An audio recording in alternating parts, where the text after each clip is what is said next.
There's a man in D.C. He's 6'3". He's fighting for you. He's fighting for me. He'll bring that. Yeah, 60 KBLU, Russ with you on a beautiful Wednesday morning. That means Dean's here. Glad to be here. I'm glad you're here too. Of course, I got everything open enough time this time. That's good. Barely. Well, you're a broadcast professional. Yeah, right. That don't get called. I don't get called that often, but okay. I collect. How many years have you been doing this? Long time, man. Yeah, it's been 26, 27. If you're not a professional after 26 years, I find very few people who would say you're not. I think we're all still working on it. You know. Well, you always keep learning, ever improving every day. Yeah. Every day, I learn a lot constantly. I mean, that's the fun of it. Well, it is. I mean, I think that's exactly right. And we have a great audience. We do, and it forces me to read, learn. Yes, understand. Yes, you have to. And sometimes they give me homework. Yes, your audience, right? Yeah. Exactly. Why don't you go do this? I'm like, oh no, but I do it. Let me see. I know you watched the Super Bowl and loved Bad Bunny, but we'll skip that. Well, don't put thoughts in my mind. You know, did you watch the Super Bowl? No, I did not, and I didn't watch either halftime. Maybe I should have, because it's such an important cultural icon. But I simply did not. I mean, I had a vague idea that it was going on. You can't. No, I don't think you have to watch. You just check your voter registration and see which one you liked. Well, I think that's probably correct. Oh, it's ridiculous. I mean, it sounds like reading after action reports of what happened. It sounded like the official halftime was a complete assault on American culture and history and tradition. Yes, it was. And it wasn't hidden very much. It was out there. And he spoke Spanish for 10 minutes. When there was nothing but Spanish for 10 minutes. And the language, his songs were all in Spanish. And they were vulgar to the point that if they were in English, they would have been blocked. So why weren't they blocked in Spanish? It's not like we don't have plenty of people who understand Spanish. I don't know. But I've talked to some gentlemen that are Spanish, that speak Spanish as a first language, right? That listened to it and couldn't understand him. Yeah, maybe that was part of the problem. Yeah. I mean, I have to admit that a lot of even very popular songs, when I actually looked up the lyrics, they were different than what I thought I had heard. Correct. So, and that's in English that I'm familiar with, but it's lyrics are not always that understandable. I know. I told a pastor one time that when he does weddings, they have to look very closely at the music because a lot of people pick very popular music that has a meaning they just didn't understand. Right. Yeah, exactly. So one of them was One Headlight or something, but it's about a funeral. They were his girlfriend died. Yeah, it doesn't sound like a real. That's why it has One Headlight. It's a catchy tune. It's popular. It's up there. And pastor would say, you really read these lyrics? They don't. A lot of people don't know. They don't know. And I think that if you can't understand the lyrics, they're not affecting your thinking. There might be a case made that it's subliminal, but I don't know. If your conscious mind can't understand them, the idea that your unconscious could understand them, I think is maybe kind of shaky. Maybe. I think so. So a lot more stuff's getting released on Epstein. Yeah, there's a lot. It seems like a lot of smoke and little light. Yeah. I mean, it seems like there's a picture of Epstein with somebody that doesn't really mean much of anything, and suddenly that person who was seen with Epstein is a bad person. There's still some new stuff, and some stuff has been out there for a long time. And for a long time, there's been testimony from people that Trump was a good guy, and he was not one of the birds or something that visited Epstein. It's also been known he never went to Epstein Island, but the left never gives up. Like your buddy Epstein, the left says that all the time. Well, and they said he was, a pervert and all that. Now, it's stronger now that he was one that was the whistleblower Right. and called agents and said, "You gotta go down and get this. Everybody knows what's going on," type stuff. Right. And, Ghislaine is the evil, and you need to get her put away. And he did that back in 2006.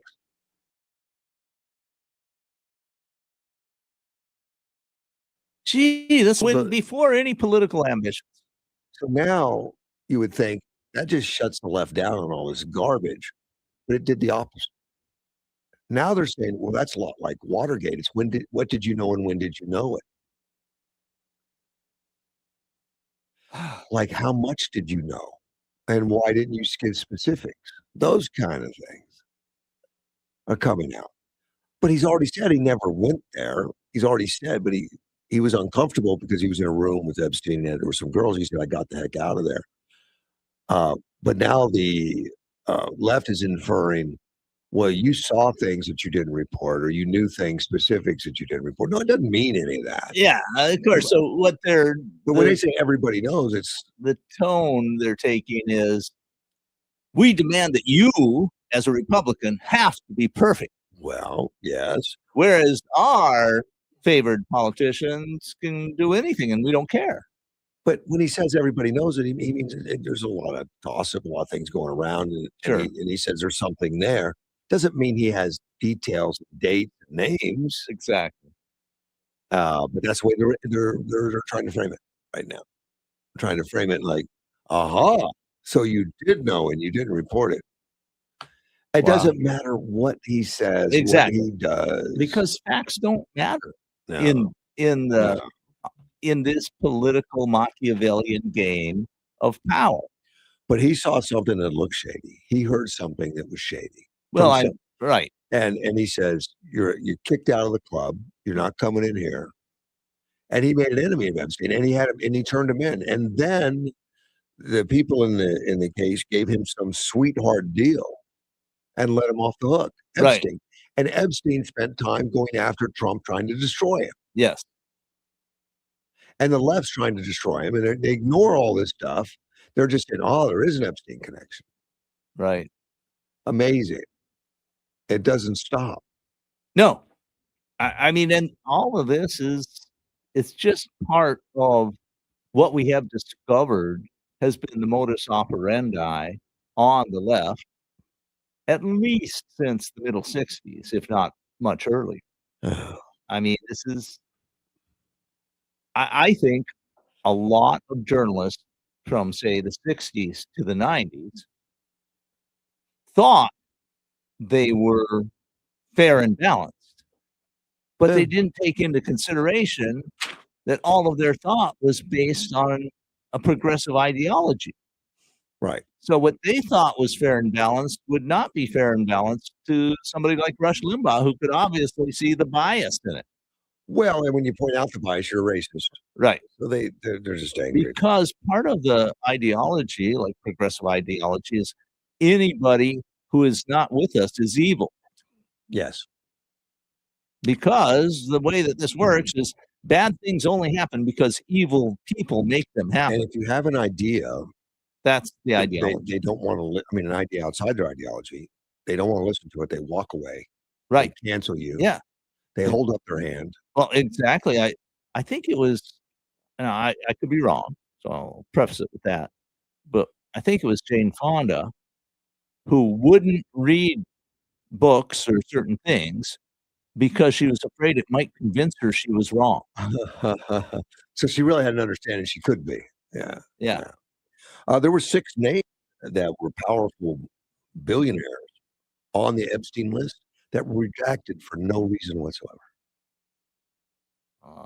Well, somebody thought there was a reason, or they wouldn't have Well, redacted they it. can't think of a reason now, but, somebody was, given a reason at the time, Well, if but they were there's billions of potential reasons. Yes, exactly, right. But, like CEO of Dubai Ports World, billionaire business people that were just redacted, and, Now they're not. I mean, they've got them out there. I don't recognize any of them, but, they're foreigners. Nicola Caputo, I don't know who that is. Zarab, Salvador Nura, I don't know, but billionaire, Sultan Ahmed bin Salim. Yeah, big Muslim, I guess. Yeah. Well, I So, the report, now they were redacted from what was released to the public. yeah, Well, I don't think they were accused of any crime. So you ordinarily would redact people's names to who are save the involved innocent. in an investigation if they're not accused of crime. Yeah, possibly. I mean, that makes sense to me because it's standard police procedure. You don't want to sully somebody's reputation when there's no criminal acts Well, involved. according to this article, there was no reason to redact them, but Well, I it don't sounds know like what the there's a reason. plenty good reason to me, just from a procedure where you do not Well, I do think this as a general. I I think mean, we see they it in all kinds of reports about crimes today. well, they would normally just redact victims. They didn't wanna put victims' names out Well, there. certainly you redact victims' These guys names. were billionaire tourists that went to the island. Okay, you still, unless they're accused of something, you don't just normally put the I in an official government report. Now that's not this wasn't a news article, right? This was some no, kind of official report. yeah. And they were not redacted in the report, they were redacted when it was released to the public. I got the impression they were letting all the names go that weren't victims, but I don't know, except Well, these 6. I I would you'd have to look at it. Yeah. So, But the Epstein's not going away. It's just gonna get it's more intensified now, and there's nothing there that we don't know all that we didn't I already think know. it's probably just about impossible to get more, but there's so much been released. Yeah. I mean, there's what, millions of Yeah, documents and now? apparently there's still millions more. I don't know how there's so many. I guess they're documents Well, about if you say that investigations, not everything must be released, so you have somebody that mentions the Epstein case, then the whole document has to be released. yeah, well, and it's probably a lot of investigations that needs to be released, all Right. the documents about it, not documents that were a journal taken by Epstein, I don't think. I think what they mean is court I have documents, I have been investigation surprised at documents. how little video has been released. Yeah, you always heard that rumor that there was just tons of cameras everywhere. Yeah, that's what I remember reading. Now, it may not have been true. Yeah, I I don't mean, know. if that's the case, then there's a whole different complexion to this than what I have previously read, I and it's very possible that we've been fed, uh, false information. I think it's a bunch of nothing now. There's been a lot of people embarrassed now whose names have been released in association with the Well, Epstein. that's the thing, it's become toxic. Yeah, Trump's not one of 'em. They keep trying to twist it. Right. Let's take a phone call. You're on the air. Good morning, sirs. Good morning, Ted. I trust your all's opinion greatly. Uh-oh. Let me throw this out to you. Let me just throw this out to you on the Epstein All right. stuff. You went there, didn't you? You were on the island. No, I don't think I'll get flipped over. This will come to DNA. Okay.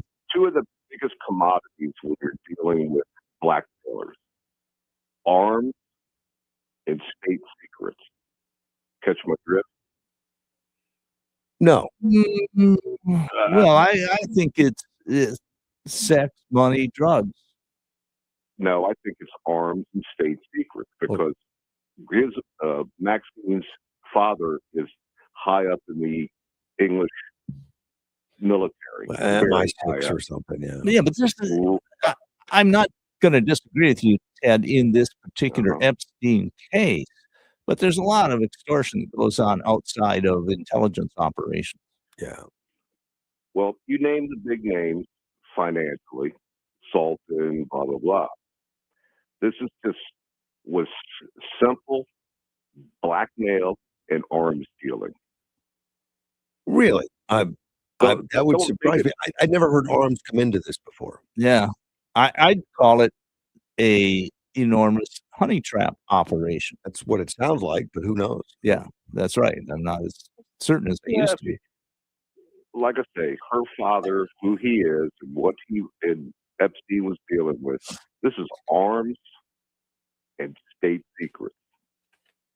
I've never heard of it. Who's gonna pay the biggest amount? Well, we know it wasn't arms or state secrets with that prince. I think that was a honeypot. Well, I think Ted is talking about using extortion as a Yeah, way to yeah. get what you State want, secrets, arms. get state secrets, whatever. Mhm. And I can't really disagree with that because that's what it looked like to me at first. I mean, now it seems a little muddier, but I was of the opinion that it was a gigantic honey trap operation because it had all these powerful people. And if you had plenty of cameras, you catch them in compromising situations and you use that to extort to get what you want. And ideally, you keep the extortion going for years, decades, because then you get more of what you want as an Well, intelligence operative. right, and if you follow the people he was dealing with and her father, you could trace the arms distribution throughout the Middle East and Europe. And that is the biggest commodity going, is arms dealing. Always Mm, has been. It's always been that way. I Arms I just don't dealing. think you're correct. Oil has been a lot more valuable and a lot more of that going on than Well, arms. Uh, it's easier to move arms than it is oil Mm. from over there to here to I think, Canada to the Middle East. in my opinion, the biggest commodity that would be in such an operation would be information. There you go. Who's her father? Yeah. Who's her father? I don't know. She's in jail though. She's asking for a pardon. Did you know that from Trump? She wants Trump to pardon her. Trump's the one who Give it called her to evil her. back 20 years ago. Called her evil. Give it to her.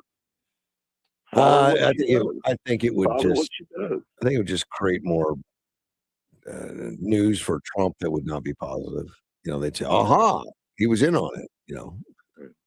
I mean, Trump knew what he was about, and he's a blackmailer. That's all Epstein was. Nothing's He going to was happen with her till after the wedding. I mean, till after the voting anyway, the next election cycle. Right. He would be foolish to do it at this point. I think people are in our government throwing mud to try and cover up their own little track. The tentacles from this are going to go so deep that they're doing everything. I mean, we got people resigning from office here in the United States. We have military high ups that are trying to cover their butts. And military high ups are trying to destroy Trump. There's many wokeness. But I think it would make sense to pardon Ghislaine just so she would talk. Because right now she's not saying anything. She's got to have the Rolodex of information.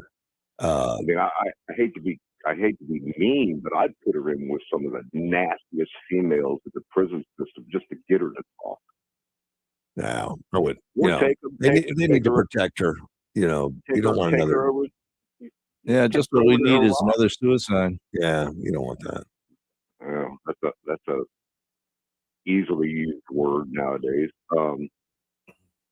But yeah, this is just huge arms dealing and state secrets dealing. All right, Ted. Blackmail. Pure simple blackmail. We'll keep an eye on it and see if we can find it. Thank you. All right, man. Bye. It could be right, could be wrong. We don't know. Nothing. Well, you'd use some of this information to get the arms deals you might want to have happen. Yeah, I think everybody just focuses on the perversion of the islands and what went on with children and underage women and stuff. I guess so, but at least from my reading, is that the number of actual underage women was pretty small. Really? I don't. I mean, there were very few minors involved. I don't know the numbers. The one big one was the one that I guess she was 17 or something.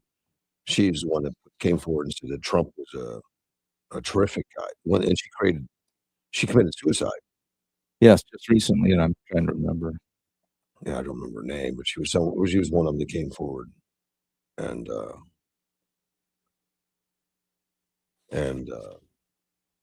just committed suicide. I mean, the pressure on her had to be great. She was made public. She was out there as a victim, Right. testifying in support of Trump that he was not not one of the creepy ones.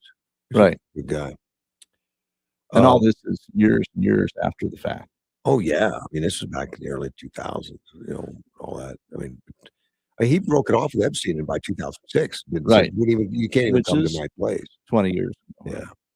About very close because we're just into 2026. So. The elections changed. I haven't really said it on the air, but the primary election in the state of Arizona is now July 21st, 2026, which changes things. And I got a note here from Rodney Glassman that says, what that did is it gave him took a month off of opportunity to collect signatures. And collecting signatures is a big deal. Yeah, it is. And they got to get those done. And then that's for everybody. You got to get the signatures in now a month earlier because of that. March 23rd of this year, that's next month now, is the new petition filing deadline. They got to get it all done by then. Oh wow, that's not very long. No, and some I mean, a lot of people haven't even decided if they're going to run or not. Mayor Doug Nichols just decided a couple weeks ago, and now he's got to go out and get 1,000 people to sign. Yeah, in a little over a month. Yeah, right. That's a lot of signatures. That's a lot. It can be done, of course. Oh yes, but of course you're talking when you start talking about these statewide jobs where you need thousands of them. Right. That's what Rodney Glassman's saying. Look, and that makes it easier on incumbents and harder on challengers. It makes it real hard on people that have no money to hire signature gatherers. Well, right. And there's if you're an incumbent, you have lists of names, you have signatures from last time, right? You have an organization that's already accomplished it once, and more name recognition, too, right? Which is always a help. And I've knocked on a lot of doors and asked for signatures. It's always been pleasant. I've never had a problem. Yeah, with that. I've done it for myself. I've done it for others. I haven't done any recently. No, I have to say I've been meaning to write a paper. I just lazy, I guess. Oh. But I knocked on a lot of doors trying to get signatures for a friend of mine who was running for office. Okay, and it was it'd be about 15 years ago. Uh-huh. And so I, at the time, thought, this is a great opportunity to do research on seeing how long it takes somebody to answer the door. Because it's important in legal circles, because if you're serving a warrant, you have to give reasonable amount of time for somebody to answer the door before you break it down. And so I did this, and basically what I found out is that you need to give over a minute. You should probably give almost 2 minutes of time for somebody to answer the door, because they're busy with stuff a lot of times. They could be in the shower. They could be in the shower. They're changing a bit. They're sleeping. They have to wake up. I mean, they could be in the backyard or something. And so it takes time. And I would knock loudly. I had a clipboard with me, and I used that to knock. So that's a pretty sharp rap. Yeah. And I'd knock with that, and then I'd wait 30 seconds. And then I'd knock again, and then I'd wait another 30 seconds. And I think the average came out to something like 45 seconds, but a significant portion went out close to 2 minutes. And so they still answered. Yes. Okay. And the police were calling on me twice because they said I was knocking too loudly. So did people mention that when they answered the door? Like, well, what are you trying to do? Break it down? A few people said, "Man, why so loud?" But I wanted to make sure, and I wanted to have it uniform. Oh, man. And so I really need to write up that paper, but it's just I got so much other stuff. Something I noticed is when dogs bark. Yes. Now, If dogs bark, I listen to see how long they bark. If they only bark a little bit and give it up, nobody's home. Ah. If they persist, somebody's there. And you can hear a dog bark, and then all of a sudden their pitch goes up and it's a little more aggressive. That means the owner walked in the room. Yeah. I and I had a significant amount of data. I think I had like about 200 or 300 pieces of data, which is getting enough to be statistically significant. Now, the other side of it is that this is only in Yuma, Arizona, in a few neighborhoods. Yeah. So it's not like a statistical sample of every neighborhood in the state. But since nobody else has done research on this, I thought it was important to put it out there. A lot of single women will never answer the door. Sure, there are people who won't answer the door, and I didn't even there- know that was a thing. But people are it's- just busy. Yeah. And then of course you get people that are not there, which is a significant number. well, then you can just break in and go into the fridge. Yeah, not my choice. No. Gets you in a lot of trouble. Oh, big time. Yeah. Because there's cameras everywhere, buddy. Well, now Yeah. there weren't back then. This No. was a significant. We didn't have very many cameras back then, but we had cell phones. In fact, a lot of people can, they have the cameras so they can see who's at the door before they come in. That's becoming almost a necessity. And Almost everybody. I has. like it. I Oh, like yeah, it. right. I Uh, agree. so you got to look presentable Oh yeah, when you knock on the door, like somebody they want to open the door for. right. And of course, it was the political season too. Yeah. You know. Well, a lot of people don't want to answer for that reason. Well, there's that. But I thought it was worthwhile research. I really should write it up. I'd be curious how many people just don't answer the door because you have to interview them to find out. And you Well, can't. If they yeah, don't I was going to answer. say that's you can quantify the percentage of houses that you went to where nobody answered, but that doesn't mean they were there or not there. Don't know. Exactly. I've knocked on doors before and knew people were home, and they don't answer, and Well, that's their choice. I mean, it's not some problem. people complained that I was too persistent because I was Because it going was- over 2 minutes. I was going out to 2 minutes. It's because it was true. Yes. Yes. I mean, ordinarily, if I hadn't been doing the research, I would not have been as persistent. But I wanted to try to get that data of how far out were people still answering in significant numbers. I found that people answer the door are the friendly ones. They are friendly. I didn't get a lot of negativity. I got some. Well, it's because you persistent. Exactly. Yeah, I'd say that was the large I didn't part. stay long enough. I mean, for I had those. people, why are you knocking for so long? You know, Yeah. what's going on? Is this an emergency or something? And then you tell them you're trying to get a petition, And and they're they like, hit get you. out of here. Hit you with a clipboard. I did have people. I was collecting signatures for Don Shooter once. Uh-huh. And I knocked on the door, and somebody came to the door, and I told them, who I am, and look, I'm collecting signatures for Don Shooter, and they just went off on him, like, that son of a gun and all that. I can't believe he did this and that. Man, I have a brother that had a deal with him once. Something, just something weird. And then you And- say, well, will you sign the I petition? did, and yeah, sure. Yeah. Yes, you can get that. It wasn't that he didn't think he was doing a good job. He just had some run-ins with him. Yeah. I didn't like him, but he liked what he was doing. No, Yeah, that's actually very rational You perspective. don't get a lot of that in politics. You get a lot of irrational. It's Yeah. true. And a lot of ignorance. Correct. And then because people don't want to know in some Well, they cases. just don't know. And this was a case, it was for a judge. Let's see, what is it? There's a city judge, county judge. I mean, it's not, the lower level judge where you don't have to have a legal degree. Municipal judge. Yeah, Yeah. that's what it was. And so people just didn't know. Yeah. They just know what was, because those are not high profile races. No. And usually not lawyers. I mean, we've been having retired police running a lot of those. Yeah, it was one of those situations. Yeah, and my friend lost the race, but not by a large amount. That's worse, when you get really close, don't quite make it. Realize just a couple more doors. Well, you wonder.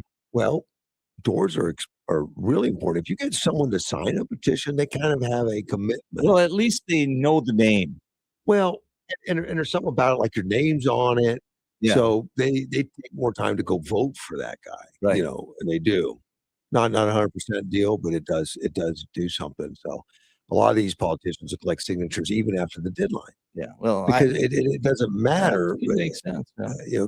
Get them to sign it.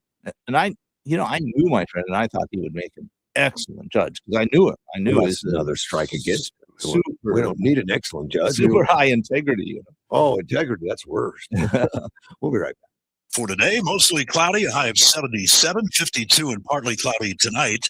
Partly cloudy and 80 on Thursday, 58 on Thursday night. Partly cloudy Friday with a high of 76. This is as real as it gets. Get up, get kids up, feed the dog, feed the kids, out the door, work, pick up kids, dinner, bath, bed, repeat. You strive all day to make life better for them. So why not make life better for you? Get strive-free checking at Avenir Financial. No frills, no fuss, no monthly fee. Open a strive-free checking today at avenirfinancial.org. Certain restrictions apply. Federally insured by NCUA. It's the 2026 midnight of the Oasis Car Show in Yuma, Arizona, March 5th through the 8th. Thursday night, show off your ride at the Main Street Rally. Then Friday through Sunday at Desert Sun Stadium, witness over 1,000 jaw-dropping cars. Jam out with 6 main stage bands, including Lee Rocker of the Stray Cats. Cap it all off Sunday as you see the best of the best at our award show. Tickets on sale now.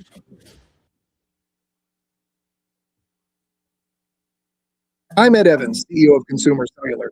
If you're over 55 and with one of the big 3 carriers, like Verizon, you may notice they don't talk much about their 55 plus discounts. That's so customers like you keep paying their regular higher rates to boost their bottom line. You deserve better service. With 100% US-based experts, better value, with plans starting at $20, and a company that's built for people 50 plus, like me. Not convinced? Give your current carrier a call. Ask about the 55 plus plan you've earned. See how long it takes to get a real person on the line, and if they try to talk you out of it. But if you want something better, call Consumer Cellular. We've got the same great coverage, and our US-based experts can get you switched in about 20 minutes. Switch now to Consumer Cellular and get your second month free for a limited time. Call 1-888-FREEDOM or visit consumercellular.com for your second month free. Taxes, fees, and other third-party charges will apply. See website for additional details. To be a part of Russ's show, call 928-344-5258. That's 928-344-5258. Hey, y'all, mark your calendar and get ready to experience the flavors and fun of New Orleans right here in Yuma. Fort Yuma Rotary, along with Alexander Toyota, Burgers and Beer, and Congress Law, proudly presents Mardi Gras on Main, Friday, February 13th from 5 to 11 p.m. in historic downtown Yuma. Enjoy live entertainment by Eric Sage's Ultimate Rock Show, tons of vendors, and a special kids area, all at a free, family-friendly event. So grab your bead, dress in your best Mardi Gras fashion, and come celebrate Mardi Gras on Main. All proceeds support Fort Yuma Rotary's community project.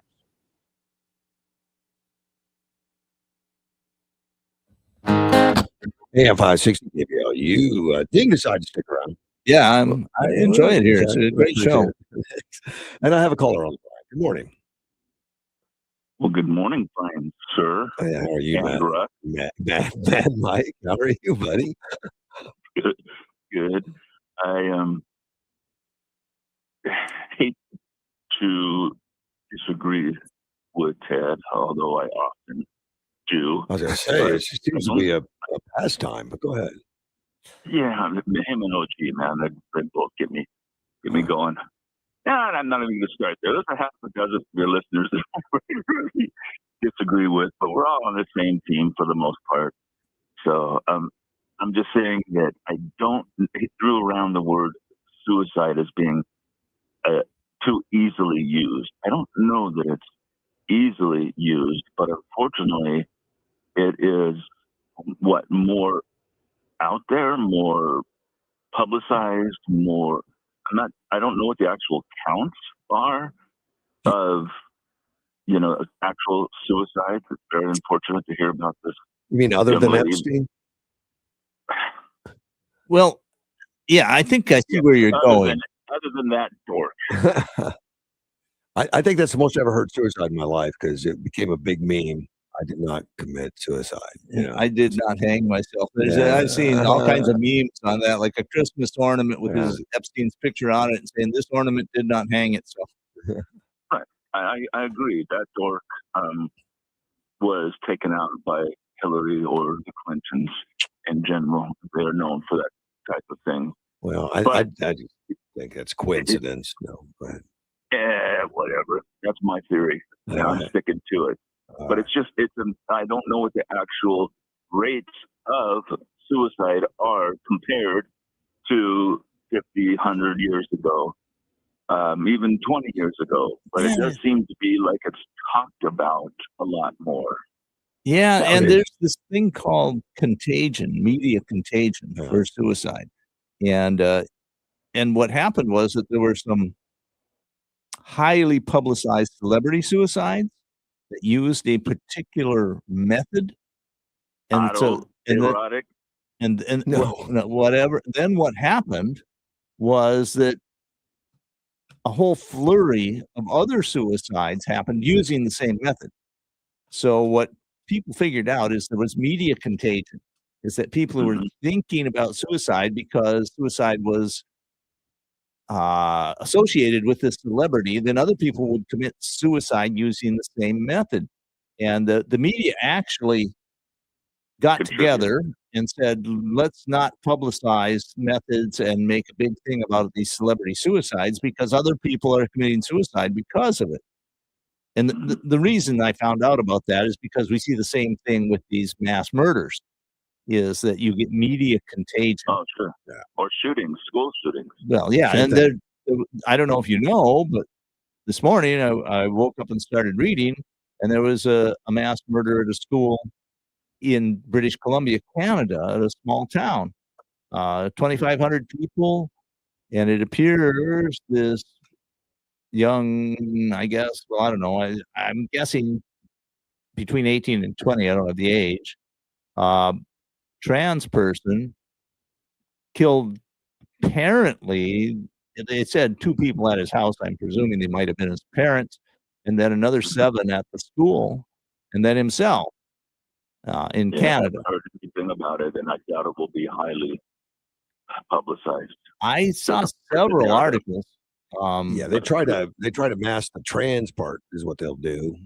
And I have to say that I only got the trans part is from the Juneau News. Appears to be a reputable newspaper up there, who claimed that they interviewed the uncle of the shooter, of the killer, and he said yes, he was definitely trans. And then people went to the Facebook page, I think it was, of the person named, and definitely identified as trans on the Facebook page. So I'm trying to give the best evidence that I know of, but it's not definitive. This is early. It only happened about 12 hours ago. And did the trans person survive? No, they killed themselves.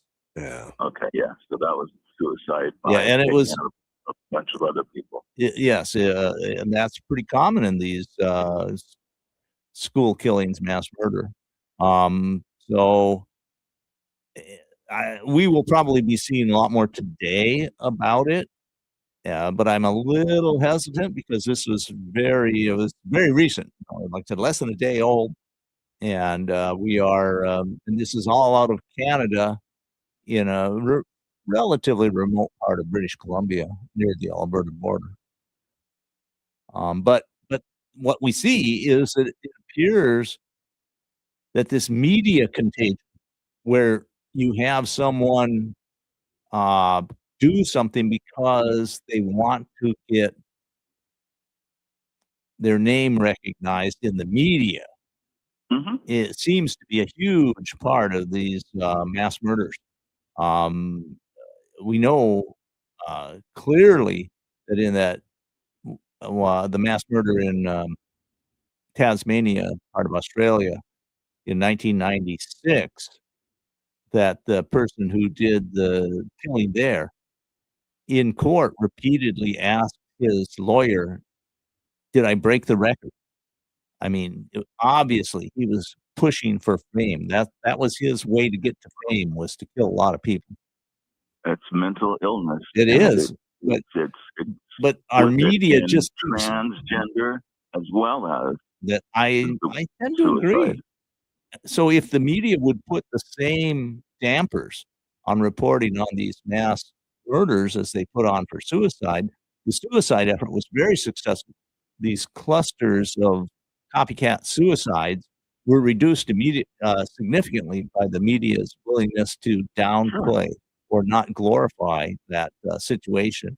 And so if And by they the do the same, same thing with these go ahead. mass murders, we could probably Yeah.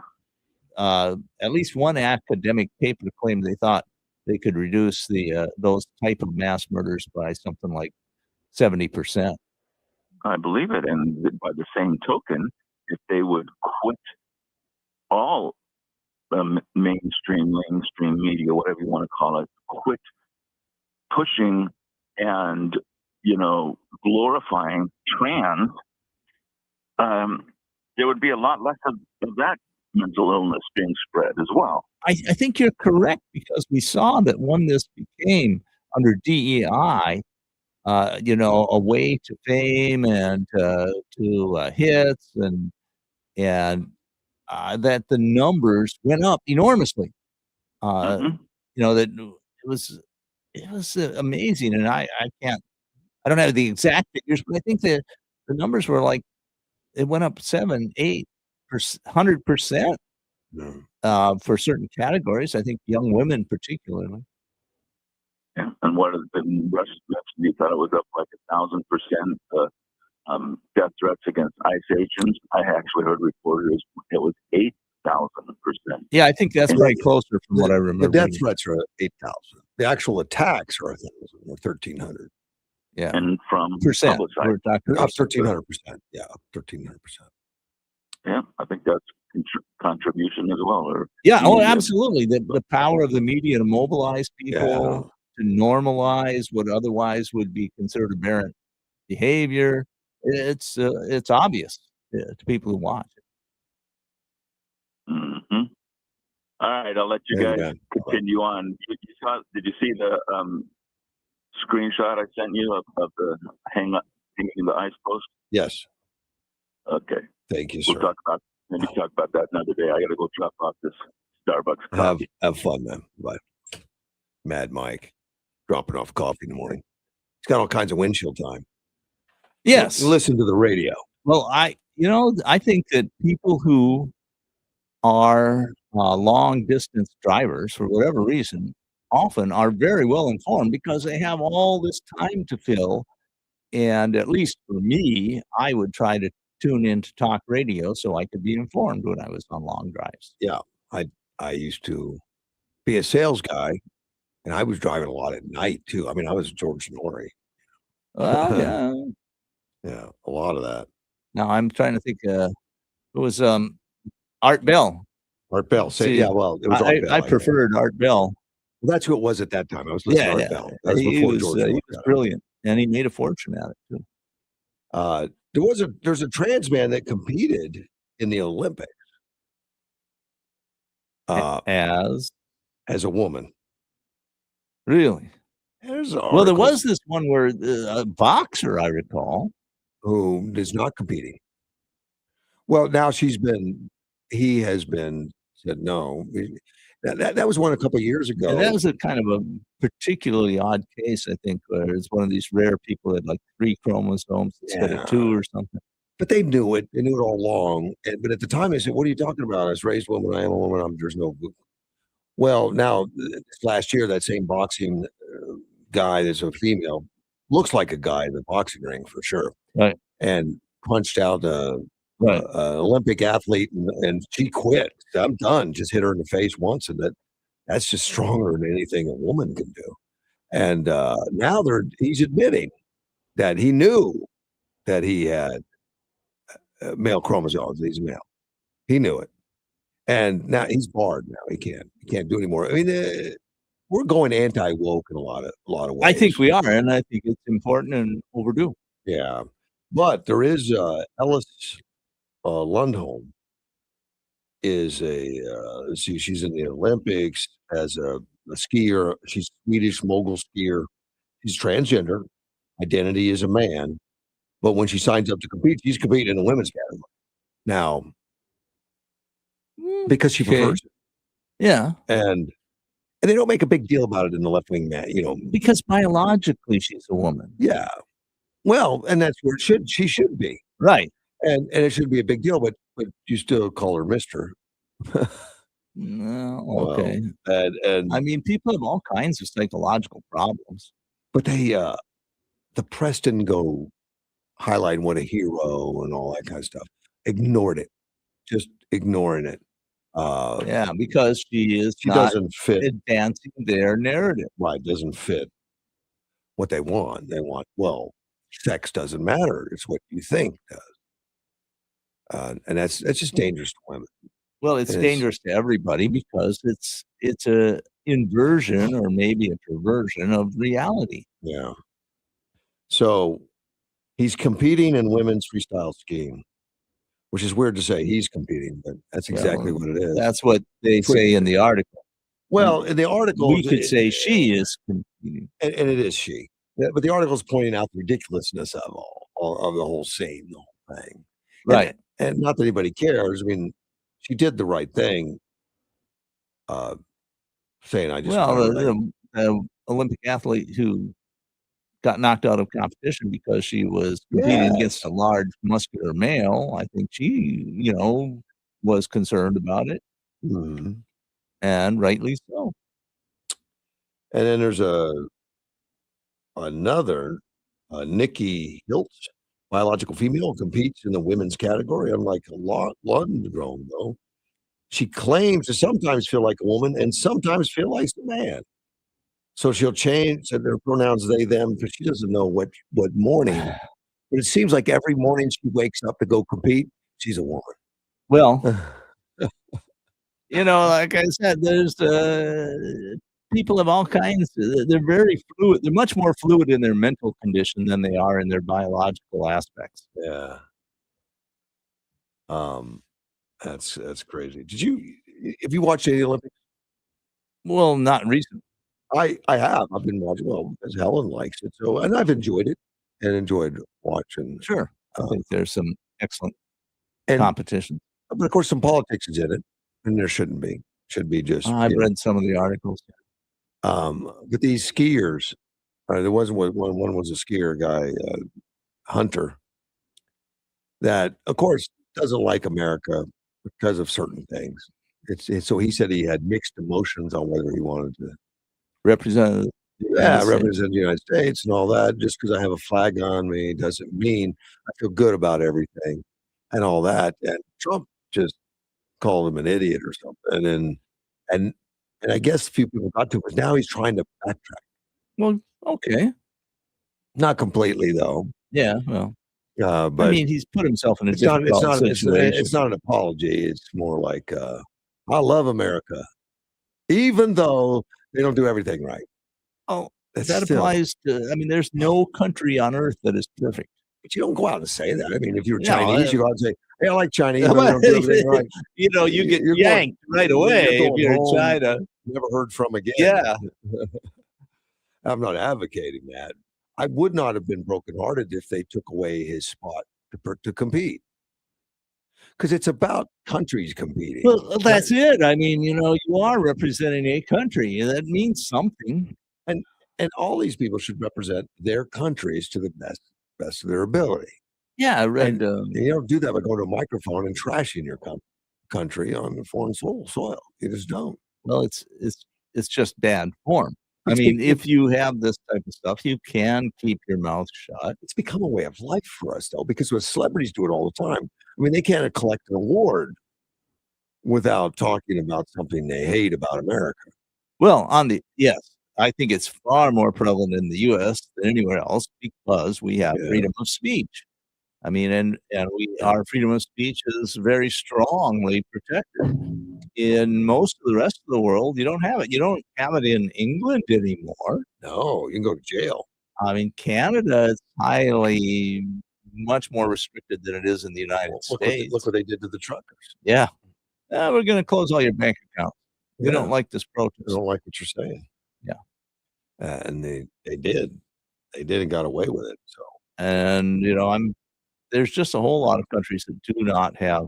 There are very few. I'm trying to think of any other countries other than the United States. Used to be in England, they had a very strong tradition of freedom of speech, but that's been eroded to Well, almost nothing anymore. but Trump's in his second term, and the hate has spooled up intentionally, and it's being paid for by the Chinese. And I don't know that all these leftists are out there marching around realize they're working for the CCP.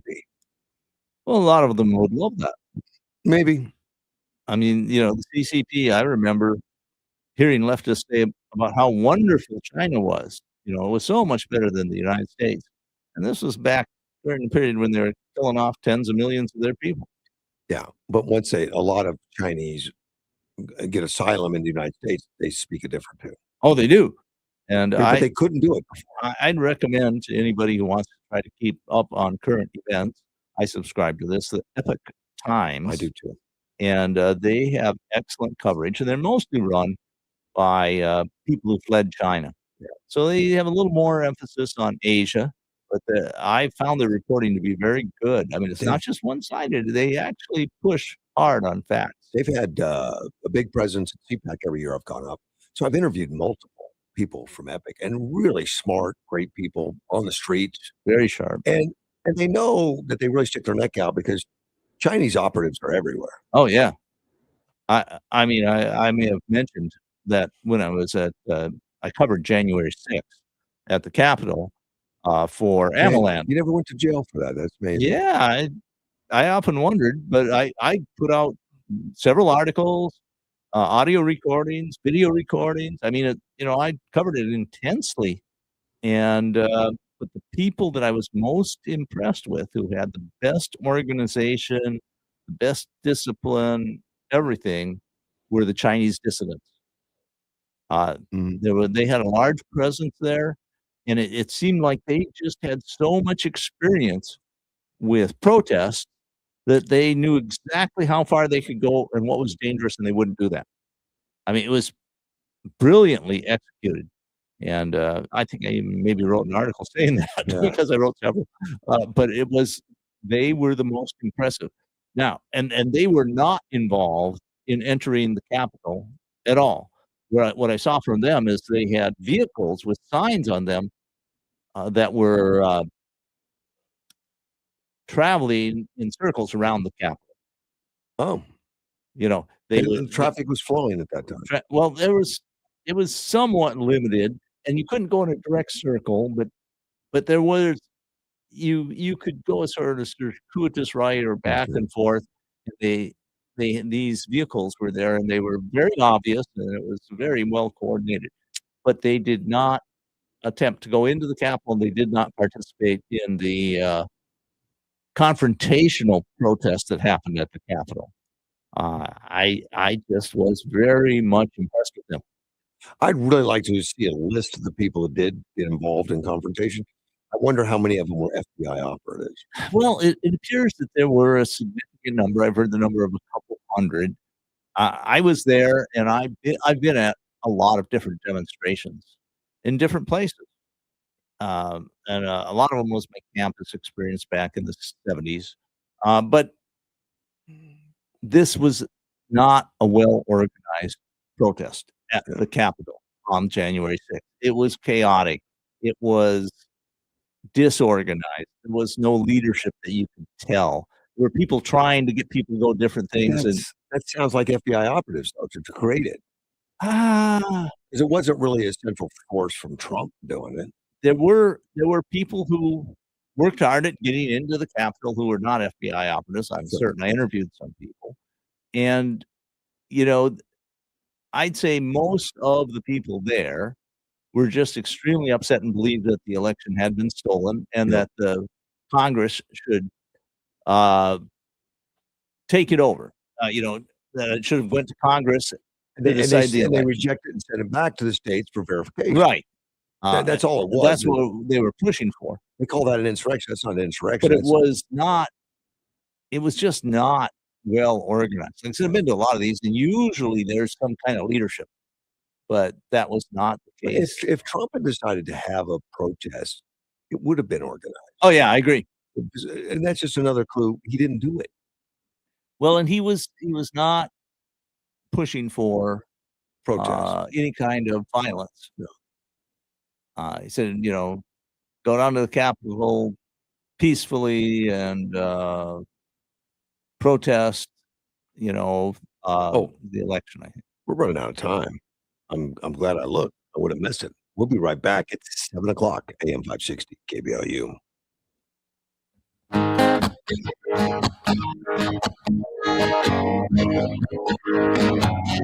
There's a man in D.C. He's 6'3". He's fighting for you. This is News Talk 560 KBLU, Yuma.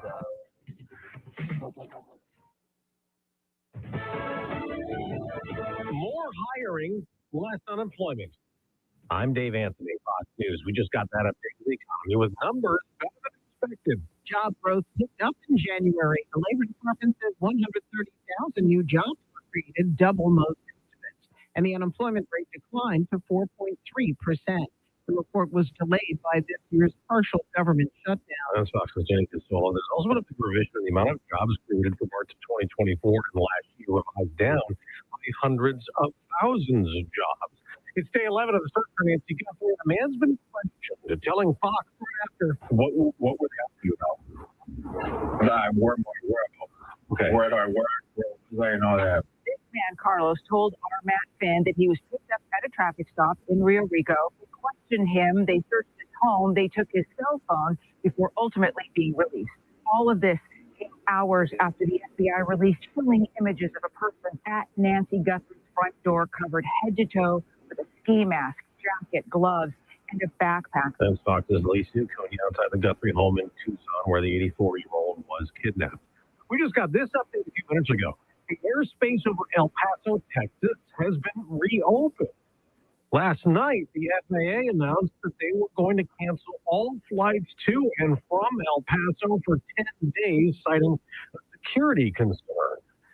Now, later this morning, Israel's prime minister goes to the White House for talks with President Trump, who has threatened to attack Iran again like last year if Iran doesn't scale back its nuclear program. Meanwhile, in Iran, President Masoud Pezeshkian apologized to all those affected by the nationwide demonstrations against the regime and the bloody crackdown that ended it. But he did so without directly acknowledging that his own security forces had a hand in the bloodshed. That's Jonathan Savage. Americans listening to Fox News. This is a special alert to all Americans who own a vehicle with less than 200,000 miles with an auto warranty about to expire or with no warranty coverage at all. Due to a decline in the economy, CarShield is announcing a low-cost month-to-month vehicle protection plan that is now available to the public to save any driver out-of-pocket expenses on future auto repairs. Call now to find out how you can pay almost nothing for covered auto repairs. Yes, you heard that correctly. Pay almost nothing for covered auto repairs. An open phone line has been established for all drivers to call for a free quick quote. Call 800-884-1012 now. Drivers who are covered will not have to pay for covered repairs again. This protection plan is at an all-time low. Additionally, drivers who activate this vehicle protection today will also receive free roadside assistance, free towing, and car rental options at no additional cost. Call us for your free quick quote today. 800-884-1012. That's 800-884-1012. What do you have to lose? Call 800-884-1012. Again, 800-884-1012. From the News 11 desk, I'm Steve Aguilera.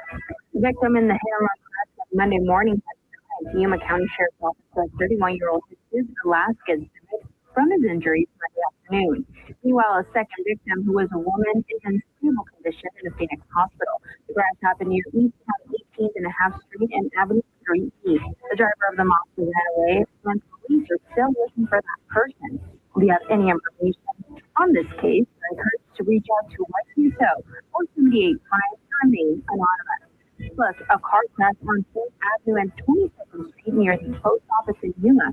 The police department says anything between 12:30 and 1 p.m. Tuesday afternoon. Minor injuries have been reported, but it is unknown how many people were injured. Classes on the team decide on News 11 every weekday at 5, 6, and 10 p.m.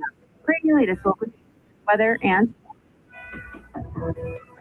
This is a real as it gets. Get up, get kids up, feed the dog, feed the kids, out the door, work, pick up kids, bed, repeat. You strive all day to make life better for them. So why not make life better for you? Get strive-free checking at Avenir Financial. No frills, no fuss, no monthly fee. Open a strive-free checking today at avenirfinancial.org. Certain restrictions apply. Federally insured by NCUA. There's a man in D.C. He spent 6'3". He's fighting for you. Hey, I'm 560 KBO. You, Russ Clark, with you. I'm just fighting Dean in here. That's all. It's a very Actually, low level fight. We don't really disagree on too much. And you're a gentleman, you know. Well, I've learned that initiating physical conflict is a bad idea. We debate better than Saturday Night Live used to. Although I love that show, Saturday Night Live, when they had the debate with Dan Aykroyd, and he always started off, "Jane, you ignorant slut," and then, Yeah, and then, I remember that. and then he would go into whatever the argument That's was. dating us, I think. Oh man, it's hilarious, but it's more appropriate today because that's the way the debates go now. Yeah, You know, back then it was satire. right. Now it's just reality. Yes. So many people will try to get hold of me to tell me how wrong I am. Not that they have a different idea or can you consider this. It's an argument until I acquiesce, which I never At did. that time, I think the consensus was that debate was a good thing and Yeah. that there were rules. Right. And, you put out your side, then the other side put out their side, and people decided. All information. But since then, I think, and I believe it's mostly on the left, they've gone so far that anybody who disagrees with them is Right. automatically evil. Because you got to discredit your opposer and Right. discredit the information. And there certainly was some of that. back Versus then. win them over, you discredit the other side. Right. But back then, there was at least this persistent idea Yeah. that we should debate issues, not demonize the other side. And even historically in the Congress, they would say, well, the gentleman from Kentucky. You know, Right. they wouldn't be that jerk in Kentucky that doesn't know what he's doing. Go ahead and Historically, I've looked at this kind of stuff, and I have to say it's sad, but what we've almost reached a point today that it looks sort of like yours just before the Civil War. Oh, where the people from the South and the North got into heated arguments and called each other's names. And, there was one guy that was severely beaten with a cane inside the House of Representatives. oh, I remember that story. I didn't. Yeah. I don't remember it like you, but I remember the story. Let's Yeah, take a phone I call. mean, yes, You're on the air. Hey, Russ, how you doing? Mr. Dean, how you doing? Well, Well, we're going to disagree again this morning, Mr. Russ Clark. that's okay. It's acceptable. It's acceptable. I've said for years, you and I have had a dialogue about this, and I still believe I'm right, and you're almost right. Okay. I'm giving you almost. The problem we have today with a lot of our kids is damn video games that shoot them up, kill people, score points when you're blowing somebody up, and score points when you destroy a house and kill everybody inside there. I believe that has a lot to do with what's going on in this world. Look what happened yesterday or earlier this morning, that transgender. What gives them that idea to shoot all them people up? And then, Dean, you brought something up. That man in court said, hey, did I break the record? Right. Yeah, If media that- contagion is a big Media, thing. yeah. But Yep. yeah, I'm not in favor of censorship as this discussion Oh, going no, on. no, And I'm not. And it's I not don't- it's not an automatic. If things are put in perspective and used properly, my son and I used to play a lot of shoot 'em up games. You know, Yeah, we you just did did. that. And I know he Yes, only you joined the did. Air Force, not a real military, but still, he did fine. No, Air Force is, I had friends that were in Vietnam that were in the Air Force, Yeah. and they flew over Vietnam and they shot a lot of people. But what I'm getting at is a lot of violence, I believe, is due to the video games. Like I told you, Russ, that one day I was at that arcade, and this guy was blowing people up, and everybody was cheering him on. His mom was cheering him on. Sure. Until I walked up there. The only thing that's missing in this video game is the smell of death, a man crying for his mama, and the screaming from pain. And to most people, it's just a game. I mean, but Yeah, I think I'm often wondered about this, and it's hard for me to come down completely on one side or another. But we see so many people that play the games that don't go on to do things. So it seems to me it's a real small number that maybe get triggered by this. But that small number can kill a lot of people. Sure. That guy. So do we guy block all of Canada. America because of that? No, I'm not saying that, Russ. I'm just saying kids with mental illness or people tend to go off in that side of the world. They do. Let me throw out another statistic that just shocked me. I mean, I think it's great, but it shocked me that in 2025 we had the lowest homicide rate in the United States ever recorded. Right. Well, in 125 years. Well, the thing is, we don't have records. Yeah, beyond we don't that. have records. Okay. Okay. In 10,000 years, is it less than 10,000 years? It's probably since we had any records. Yeah. And it's for the U.S. it's extremely low. It's right at about 4 homicides, murders, and not justified manslaughter, is the way the FBI puts it, per 100,000. What did we do differently? Did we give up all our guns? No, we didn't do that. It's hard to know. Yeah. I mean, we have a lot more guns, so that's not the issue. It's not guns, Gilbert. But I think no, I'm not saying that. But if you allow me, Dean, I know you're the star of the show, but if you allow Of course he is. Go ahead, Gilbert. Okay. The laws, like in Washington, what's happened? They started enforcing the laws in Washington, D.C. alone. They started enforcing. True. I think that's part of it. True. Yeah, it's a big part of it. Actually, how many of these woke people would get away with murder? How many of these people get away right now?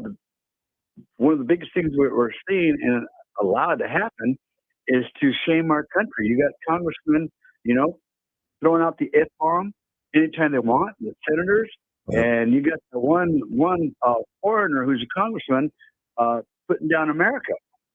And yes, and those are the real dangers. Correct. I think it's more dangerous than the. And they influence other people. This is true. Back in the day, you see a young white woman face our government with verbiage was unheard of. Well, Jane Fonda. As it is today. Yeah. As it is. And I worry about the lies when they come up and say ICE officers are kidnapping people and breaking into homes without warrants. I That's just part of what I was talking to you the other day about our First Amendment. Yeah. We have the First Amendment right to do that. Really? Mm-hmm. Create lies, make lies. We do. Make people's life in danger. We do. I mean, we have it to at least a certain extent. That you can go too far. Where you incite crime, and then it becomes a crime at that point. Right? Yeah, you can push it to a crime. Let me give you an alternative explanation. I mean, that probably acts in concert with what you're talking about, Gilbert. There's a resurgence of young men coming to Christianity. That's true. More Bibles have been sold this year too, and so young men are where most of your homicides come from. And if more of them are accepting the religion of peace, Christianity, it could be making a difference. Now, and it's because the Charlie Hesman? No, the guy that was just assassinated. Charlie Kirk. Because what Charlie Kirk did and the money that he got, that they gave him to go on his crusade, has caused that Christian uplift. It's part of it. I agree. Yeah, and Trump, even he talks about God. He talks about and he says he was saved by God. People are seeing that, and the bad media couldn't take that away. Now they couldn't take it. They tried. Yeah, there's another side too.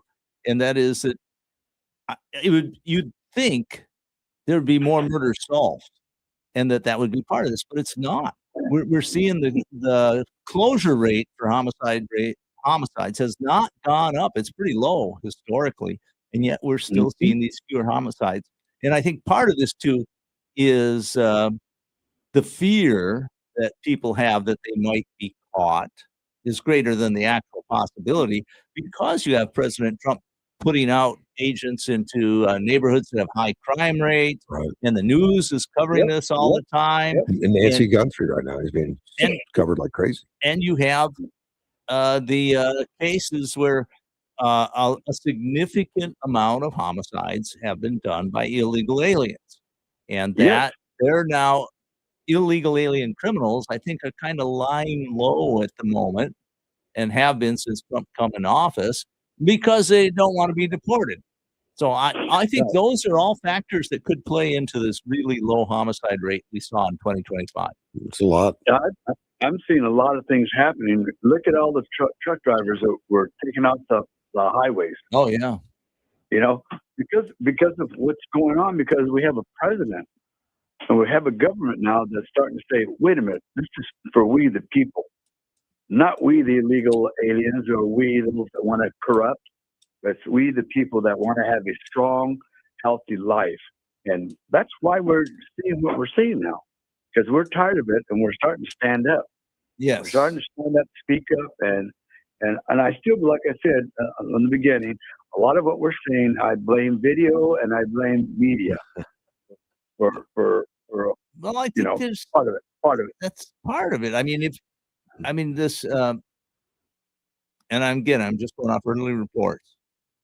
This trans murder suspect who was killed up in Canada, on his Facebook page, he talked about going to an event with witches, and he thought it was wonderful.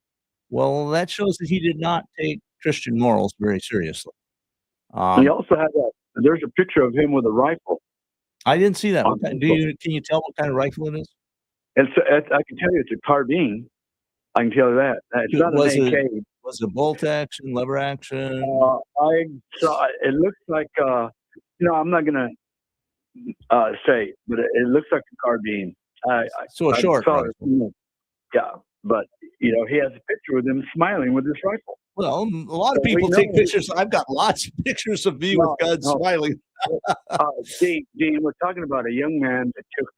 How many people have you killed? He killed 9 people, it appears. Yeah, plus himself. What I'm getting at is you're laughing at, I took a picture with me with a rifle. Okay, yeah, I got that. But this kid has a picture with him smiling with his rifle. What was his thoughts at the time? Well, after the show, I will need to look that up, because that's the type of stuff I write about. So. Yeah. Well, anyway, that's why I called you, Russ. You have himself. Mama has another list for me, so I got to complete it. Yeah, I was on the phone with her just now, telling her to make the list longer. We'll see you, buddy. Take care, man. Bye-bye. I should have done that. Yeah, Gilbert brings up some interesting points, and I think the overall, moral structure of society has a huge amount to do with things like the murder rate. And correct. You just look at different cultures. But I'm not going to blame it on inanimate. I'm no more than I blame guns for murders. I'm not going to blame the video games for murders. I think any of it can be misused, but they're all tools. So. I mean, it's really hard to separate these little pieces out. And the research on the video games, I don't think is it doesn't point to them as being a very significant cause. No, but it's a knee-jerk reaction, so we don't blame ourselves. We need to blame ourselves. It's about our influence. It's about parenting, leadership. If you give a gun to a teenager and say no rules, bad things are going to happen. I think that's part of it, and this move away from the idea that life is important. Yeah. I mean, one of the things I did not consider, but it just struck me when I said that, is that we reversed Roe v. Wade. Yeah. Well, that indicates more concern with human life. So maybe that had something to do with the murder rate dropping? Hard to know. I never thought of that angle. Yeah, I hadn't either. Just now it occurred to me. I don't know. I don't know. I mean, people. It never made sense anyway. The baby's not alive unless the mom wants it, and you get in a car accident. Then Well, it's a double murder. it's a return to neo-paganism. Well, it's neo-paganism. The Romans, they could. I think it was the father in Roman society could decide they didn't want any particular newborn, just go expose it on the street and let it die. Correct. Um, That so happened a lot in Roman life. well, and this was pretty common prior to Christianity and Judaism. In fact, I'd make the case that when Abraham is taking Isaac out to sacrifice him, as he was told to prepare for that by God, he was just following the common custom of the time, because sacrifice of children. Of course, Isaac was supposed to be much older at that point, but anyway, that was pretty common in that area, from what I've read. Nicole sent me an interesting article that this is in South Carolina, that there's a congressional candidate named Kathy Barr running as a Republican in North Carolina's 14th district. And she went on to a podcast. Now, she's a Republican. But the question is, are you trying to trick people? Because she's really a progressive. And she says, if you go to the website, the campaign website above the fold, as they call it, I'm not a real Republican. I'm telling people the truth. I knock on door and say, I'm running in the Republican Party, but I'm not a Republican. I'm a progressive. I can't claim Democrat anymore.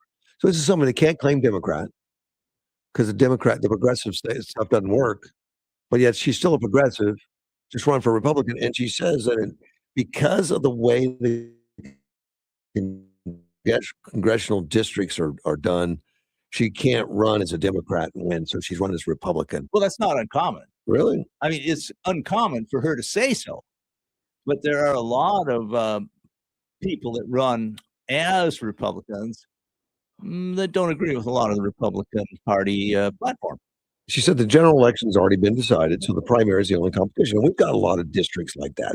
There are. That it would be very hard for someone from another party to win. Right. That's the way gerrymandering works. It's been that way since probably 1820 or 30. Yeah. A lot of them are just slightly favoring, and those can be won. Right. But even though there's a favoring of one candidate over another. Right. But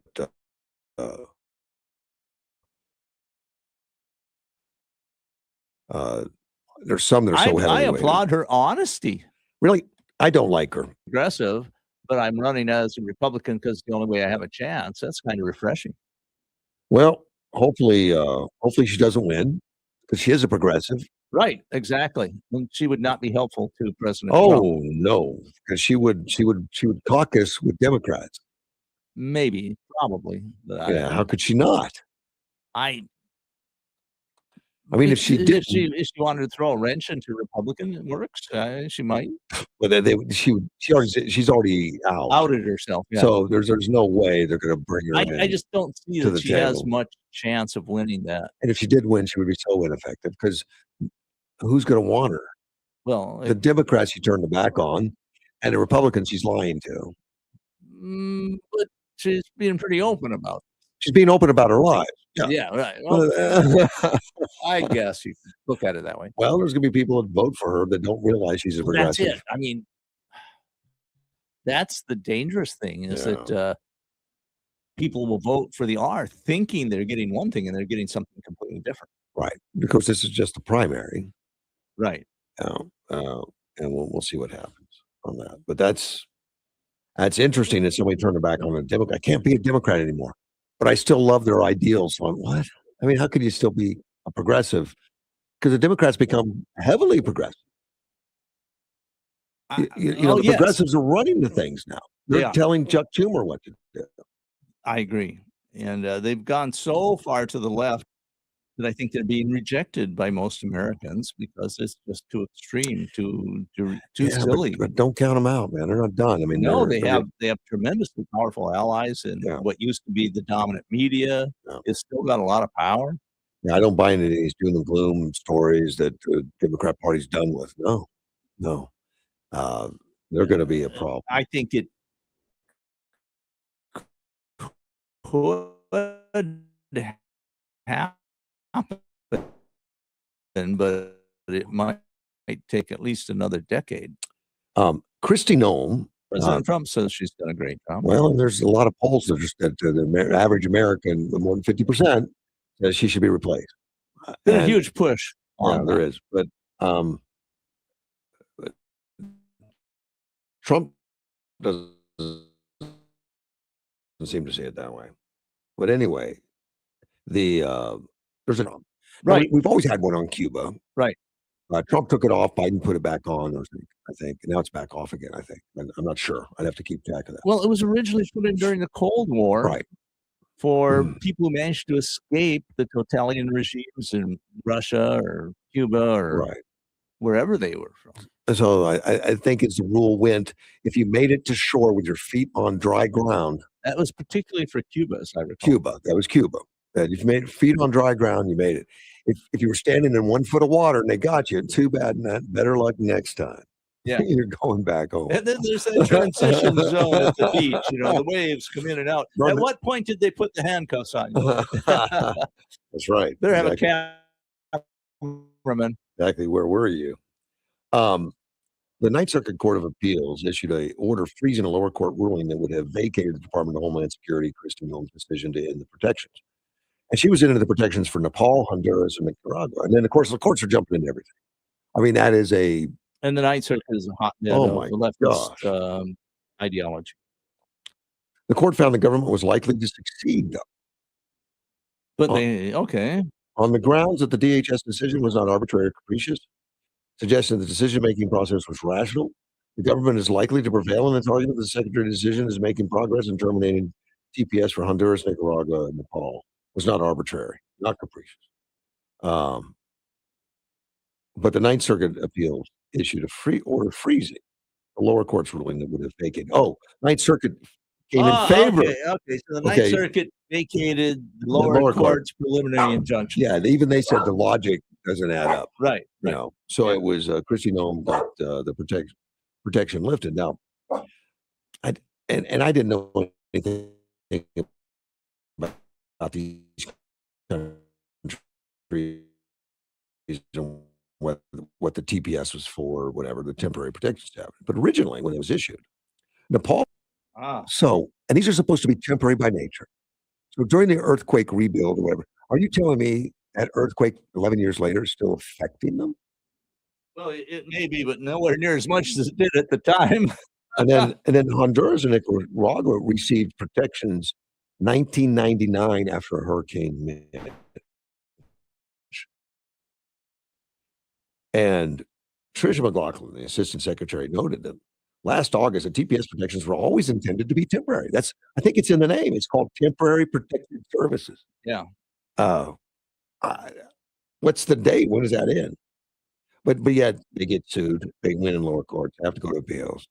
Yeah. It's just tying up so we have seen just a huge number of lower courts trying to derail the Trump agenda. Yes. And it's a handful of judges. It is. And we've also seen Trump win at the Supreme Court level in an overwhelming number of these cases. It's like 98%. It's like 27-1 or 27-2 or something like that. Yeah. It's just, but what they're trying to do is just tie him up. Right. I mean, that's part of it. Delay, distract, deny. Yeah, deny. Attorney General Pam Bondi praised the decision. It's allowing Trump administration to continue its immigration policies and deport certain migrants. This is crucial win from the Justice Department attorneys that help clear the way for President Trump's continued deportation. As the court found, the government is likely to prevail in this argument that ended temporary protected status for some immigrants is sound and lawful policy. We are proud to present the Trump administration in court every day. Does that mean that when they put the TPS on, even though it's temporary, it was designed to be temporary, they meant for it to be permanent because I think they just want immigrants? No, I think they didn't mean for it, but what happened is that they just never took it off. Well, even Trump did in his first administration. Right. Of course, he was busy He was very battling. busy. He's been stabbed in the back continually. He didn't have Huge the numbers of his administration were working hard to undercut him. he didn't have loyalty around him. Exactly. Yeah, He's learned. like we know. I gotta take a break, close that door. We'll be right back. AM 560 KBOU. For today, mostly cloudy, a high of 77, 52 and partly cloudy tonight. Partly cloudy and 80 on Thursday, 58 on Thursday nights. Partly cloudy Friday with a high of 76. These statements have not been evaluated by the Food and Drug Administration. This product is not intended to diagnose, treat, cure, or prevent any disease. I spent years living in fear of calcium oxalate crystal stones, always afraid of when the next one would hit. Now I just take Kidney Cop. Battling calcium oxalate stones, it's time to try Kidney Cop, a doctor-recommended kidney supplement that has been shown in laboratory tests to reduce the growth rate of calcium oxalate crystals by 99%.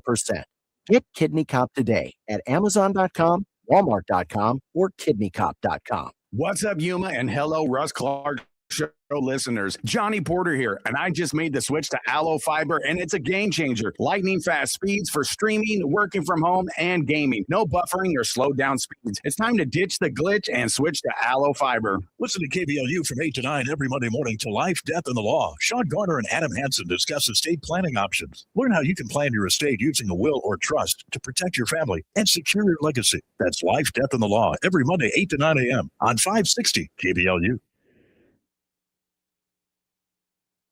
I'm Ed Evans, CEO of Consumer Cellular. If you're over 55 and with one of the big three carriers, like Verizon, you may notice they don't talk much about their 55 plus discounts. That's so customers like you keep paying their regular higher rates to boost their bottom line. You deserve better service. With 100% US-based experts, better value, with plans starting at $20, and a company that's built for people 50 plus, like me. Not convinced? Give your current carrier a call. Ask about the 55 plus plan you've earned. See how long it takes to get a real person on the line, and if they try to talk you out of it. But if you want something better, call Consumer Cellular. We've got the same great coverage, and our US-based experts can get you switched in about 20 minutes. Switch now to Consumer Cellular and get your second month free for a limited time.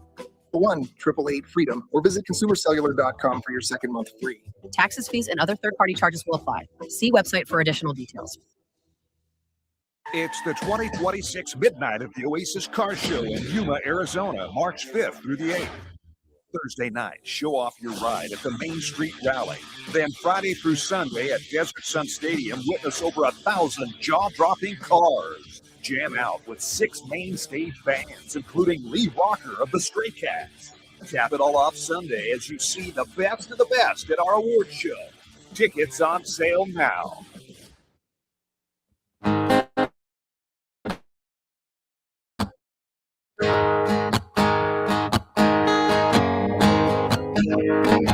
There's an AM 560 KBOU. Russ Clark with you. And I do still here, but I got him away from the mic for just a minute because I got Russell McLeod in to talk about something. You brought Cindy Lentine in today. I did. Good morning. Good morning, Cindy. Good morning. And you got to get close to the mic. Don't be afraid of it. I don't like to talk on the I know that. Well, one thing I know about you, though, you like to talk. So we'll transition you. Well, all right, Russ, what are we talking about, man? We're talking about Yuma's favorite block party, Mardi Gras block party. I like Friday night. I like Mardi Gras. Yeah, it's This a great coming time. Friday. This coming Friday, yes. 2 days from now. Wow, that's Rotary Club. I know that Fort Yuma that's Rotary. Yep. Is that the biggest one for Fort Yuma? That probably is our biggest fundraiser. It's a big event. Yeah, it's a lot of moving parts. A lot of moving parts. I think you should let Cindy do most of the work because she's used to doing a lot of that. Cindy does a lot of work. Well, you don't look happy about that, Cindy. No, it's a big job. It's a big Oh, it is. job. Yes. A lot of, like you said, a lot of moving parts. Takes a lot of people. Takes a lot of people get involved. Not everybody does. But all the proceeds stay right here in Yuma for the nonprofits. Mm-hmm. So Nonprofits, different projects that we do. So this year was the Crane Centennial. Built above ground gardens for them, and also outfitted a cargo container. Okay. With bike racks, so they can work on bicycles there. It's a great program. and we still have more to do there. We're going to be putting a BMX like track in. Now, wait a So minute. You're working on bicycle. Does Gene Dalby know this? Probably. Probably. Yeah, probably. I guess if it's a bicycle, he'll know because he's been He probably helped set promoting. some of the stuff up. Oh gosh, yes. Yeah, he would promote it. He would help it. Mhm. You know, his whole idea is promote bicycling. He don't care. Oh yeah, yeah.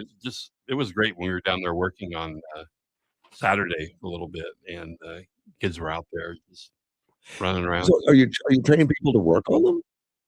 They are one The of the kids teachers are there working. that has a class on working on Wow. bicycles, and I like it so much better than throwing them in the dump. That's nice. well, sure. it's an after school project as well. That's awesome. Get them involved in that. It is. So on the Mardi Gras, are we going to have live bands, beer, and beads? And food, lots of food. Yeah, all kinds of vendors. So lots of fun, all kinds of stuff. There'll be I don't know, 20 some vendors, between 20 and 30 Seriously. vendors. Yeah. So you're closing down Main Street, Yes. and which that's the way it was designed. It was designed for that, so you can close Right. it down. Right. And the local restaurants love it. Oh, it's great for them. Yeah, they actually do a lot of their own food out on the. They got their own patios now, most of them. Yep. We Right out bring- on the sidewalk. Yeah, thousands of people come downtown, and Yeah. people maybe who haven't been there before and get introduced to all the things that there are to see and do downtown. So yeah, it's a ton of fun. Entry fees? No, it's free, and Oh, there's a free's my kind of price. kid zone, so it's family friendly. Bring the kids. They've got a bouncy house, all kinds of stuff. Face paint, I believe. What time does that start, Cindy? Starts at 5 o'clock. It's from 5 5 o'clock to 11. on Friday night. Yes. I'm gonna have to put that on the calendar. Because I got grandkids. Right, and so you're going to be one of the featured singers. I didn't don't know if- that. No, We're trying to drive the crowds out. I'm the closing guy. Yeah, it's time to you go. got to come see this. Now, the Big Boss Band will be out there. Ukaholics, they're always Oh, a bunch of really? fun. Oh yeah, With Luz yep. out there. Chavez Family Band and Eric Sage's Ultimate Rock Show. That many. Yeah. Oh yeah, it's a full evening of fun and entertainment. Yeah. So you're gonna have a little stage brought in and all that stuff. Oh yeah, full blown stage. That's Two. Because There's at gonna be each club- end, at at each each end. there'll be entertainment. the battle of the bands. Well, No, as they're long not as, as long as Yeah, that Main Street there's plenty of room. there Yeah. is. There is. And then there's the VIP section for those who like to be in the VIP and Tell me what the food and VIP. drink. What does the VIP add? What do you? It's up near the main stage, Okay. and it's an area where they'll have tacos, all you can eat, actually. Oh gosh, no. Beer and tacos, sodas. sodas, water. Get me away from that. I don't. It'll All, be good all for you can eat's poison for me though, because I don't stop. Well, you need a VIP But ticket. it's available there. VIP tickets are available downtown. Yes, Okay. What do they cost? VIP? 125. Okay. And that gets you up by the stage.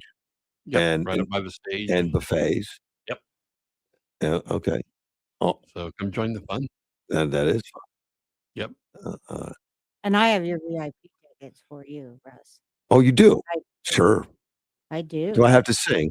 No. No, not for your dinner. Sing for your tacos. no, we're not going to sing. But it is a fun thing. It's a ton of fun. Yeah. People dress up and really get into the theme, and you don't have to, of course. Yeah. But yeah, lots of people show up and just have a ton of fun. So We have a couple of contests going on. One with our vendors where we're asking, the one that has the best Mardi Gras theme booth. There's some secret judges cruising around, and who has the best Mardi Gras food. What is the theme for Mardi Gras? A lot of green, gold. Okay. It's just wacky, bright colors. Yep. Costumes of all Yeah. sorts. Lots of, anything that's shiny. Yep. Lots of beads. Lots of beads. I've never been to the New Orleans Mardi Gras, but I've seen the pictures and stuff, and it's a madhouse. We're a little more calm, but still fun. Much more calm. This is family friendly. Yeah, family friendly. It's definitely a You know, they family do the affair. same thing in Tampa, Florida. They call it Gasparilla, though. Oh, really? Which is in honor of a pirate named Gasparilla that captured Tampa. They had a big party in the streets. They reenact that much like they do Mardi Gras. Call it Gasparilla. Yeah. Yeah, they take floats down the street in a little parade with a pirate ship and throwing beads and stuff, and it's ruckus. Yeah, And I've Cindy, been to that one. might name off some of our sponsors, our major sponsors. Our major sponsors this year, and for many, many years, has been Bill Alexander Toyota, and we can't thank them enough. We also have Burgers and Beer and Carnes Law. I don't know that. Carnes Law? Carnes Law. Okay. We'll have to go visit them. I don't want to visit them. No. But they're there if you need them. They're there if I need them. Vita Health, Best Taquito, Chapman Chevrolet, as well as GCE Construction and Engineering, Yuma Imperial Valley Wealth Management, and of course, Eldorado Broadcasters. Really? Really. We're a sponsor. We're a Yes. sponsor. Awesome. Every year. Every year, many years going Yeah. now. This is our 25th annual Mardi Gras. Yep. It's been going on that long. That is a long time. I mean, I know, Russell, I know you've been involved in it from the start. Yeah, that's about how long I've been in the Port Yuma Rotary. Yes. Right. You've done all of it. Well, I haven't. No, I mean in the Mardi Gras, I'm sure you've done a lot of the jobs in there. Yeah, Worked on a lot of sure. it. I mean, most of the club members end up working the event because it takes a lot of people. And Put that probably on. volunteers beyond that. Yes. Oh, absolutely. Yeah, absolutely. So it's just on Friday. It is just Friday That's night, enough. a one-night event. When do you stop? 11 o'clock. 11 o'clock, you kick them out of Main Street. They're done. Done. Bands Pull go up, home. put the stuff away, get the sweepers out. That's I gonna be think I That's left a out. big job right That's a big there. Is job to just clean rolling up. everything out. Yep. Yeah. It takes a lot of manpower. I'll be home in bed Just in thinking time. of you. Yeah, about 3 in the morning, you'll be waking up, and we'll still be out there cleaning up. Oh, I don't doubt that it takes a while. Yes, it takes a long Does the time. city has their street sweepers come down too, don't they? Right, but we still have light towers. There's a boost to take down. Yeah, a lot of the vendors take their own, Correct. but you'll have We some have the stuff on the stage and all that VIP. stuff. People that are beginning early in the morning, Friday, starting Yeah. to help set up please don't park on Main Street. Well, they'll after tell Friday you. morning. They will tell you. Yeah, there's signs. I'm sure all They will tell you. sure the signs will go up on Thursday probably and just Yep. remind people. They're still Don't every year. don't park here unless you'd really love to get towed and impounded. Pretty much. Yeah. Because we'll do it for you. Right. I don't think I mentioned the Chavez family band. They'll be there as well. Oh, really? Yep, local. Mm-hmm. I like them. So yeah, they do a great job. Yeah, they do. They're a lot of fun. They do a great job. Yep. Just all manner of entertainment. So there's something for everybody. Yeah. Well, we're definitely going then. Good. Oh, I have to now. I got a seat. And we would have anyway, but I'm going to take. I would like to take the grandchildren, but it's tough. I got 6 of them, so it's hard to just sneak out with a couple of them. Yeah, I bet You know, it is. the 3-year-old's going to want to go, but I don't know if I have the energy to chase him. Cindy, could you help me chase him No, down? I'm working. I am working Yeah. that night. Yeah. Chase this clown down because he's a go-getter, man. He's going to run. He's going to see That's good something for you. He's going to see something exciting, and he's going to go get it. Oh, there's plenty of excitement down there. Yeah, don't forget, you got the whole kids zone. Yeah. So plenty to do for the Oh, kids. Wear them out. oh, he will. I Yeah. mean, Just watch him jump in the bouncy house. oh, he'll run until the energy's completely done. He'll zero out, and you carry him to the car, and he's done. There you go. That's your weightlifting for the day. Oh man, that's just what I need. Is that it? Is that the whole thing? Pretty much. That's pretty much. All right. You have any openings for sponsors or anything, or you got that all handled Well, at this point? It's too late. We'll always We'll always take sponsor. a sponsor, but the opportunity for Getting on the advertising. T-shirts and all that stuff. That's past. But That's gone. yeah, but just remember, come down, have a great time, and the most important thing to remember is this is a way that we raise money. Right. Go to local nonprofits, scholarships, various projects that the club does throughout the year. Right. For Yuma, Rotary does a lot. A lot. They do a lot. We're a working club, fun club. Well, So it's fun to work, Russell. sometimes, sometimes, I but we do appreciate have it. a good time. There's no doubt about that. All right. Well, we'll be back after this. AM 560, KBLU. Years old. 6 years ago, I was injured in a car accident that left me paralyzed from the waist down.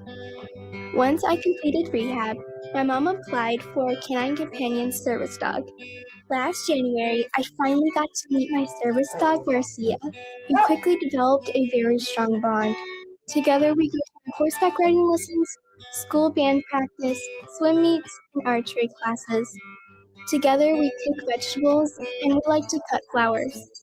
I love Marcia. She makes me feel like together we can do anything. I can't imagine life without her. She's a part of the family.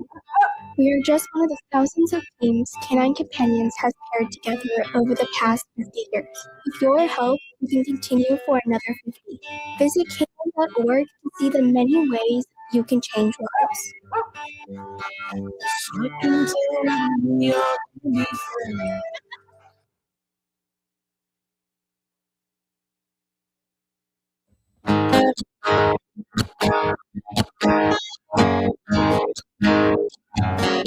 There's a AM 560, KBLU. Russ Clark with you. Dean's back with me. Glad to be here. Yeah, we had to talk about Mardi Gras. Well, you know, be a kid friendly. You ever been to Mardi Gras in New Orleans? I was. It's, I'm trying to remember if it was actually during or just before or after. But it was in the French Quarter there. So yeah, I don't think I was actually at Mardi Gras. So no. I've never been to that one. I've been to similar stuff like in Tampa, where it was called Gasparilla for Pirate that took over the city once. Alabama had something going on very similar, where it was an adult only Mardi Gras. You know, a lot of women exposing themselves for trinkets. It's just crazy. I'm standing next to cops. Yeah, different. It was really. I got on the phone right then. I explained to my wife who was back home. I had gone to see a NASCAR race in Talladega. I went to Talladega for NASCAR, and they had this event going on there. And we didn't understand. Ken and I were driving, and I was driving in a rental car. Like, why is the traffic all backed up? Why is traffic back up? Yeah, and it was going right through the celebration area. Yeah, It wasn't center of town. It's out in the middle of nowhere, but it was a celebration area that they had. And women were running up into the cars and all that. In fact, some girl jumped in the window to kiss Ken on the cheek and stuff. I mean, and it was crazy. And there were cops on ATVs all over the place, but they were just making sure there was no fight. Yeah. And going on. And I called my wife right from the car. I said, look, I said, just a note. We're never taking the daughter to Talladega. Not going to happen. No, it's not friendly. Yeah, it's supposed to be. Mardi Gras is supposed to be a pretty crazy time in New Orleans. It is from what I've seen and heard about. When I was there, it was always pronounced Nolans. But Nolans is kind of crazy anyway. Yeah, true. And they have one of the highest murder rates in the nation. I don't doubt it. I would not take my family down Bourbon Street on a regular day. I had my head on a swivel all the time. I was there. Right. It is absolutely Sin City. It's just crazy. Yeah. Nuts to think of it, And it's been under Democratic administration for many, many, many, many years. I don't think it's ever been Republican. Maybe during Reconstruction. I don't know. I don't know. I mean, they've had Republican governors. Yes, state, but I don't think they've had Republican city mayors. Yeah, but I had friends that lived in Baton Rouge for a while, and we'd go to New Orleans. I went to New Orleans for the World's Fair. Was it way back? I don't know. Was that like 1980? I don't recall. 1980 or something. Just wow, way back. And it was funny to go to the World's Fair there, and it was very accepted that things in New Orleans are different. There's a lot of crime, graft, and payoff, payola, and all that. So the World Fair blueprint was never completed because the contractors didn't finish it and just stole money. So a lot of stuff was half done. Oh, wow. It was terrible. It was terrible.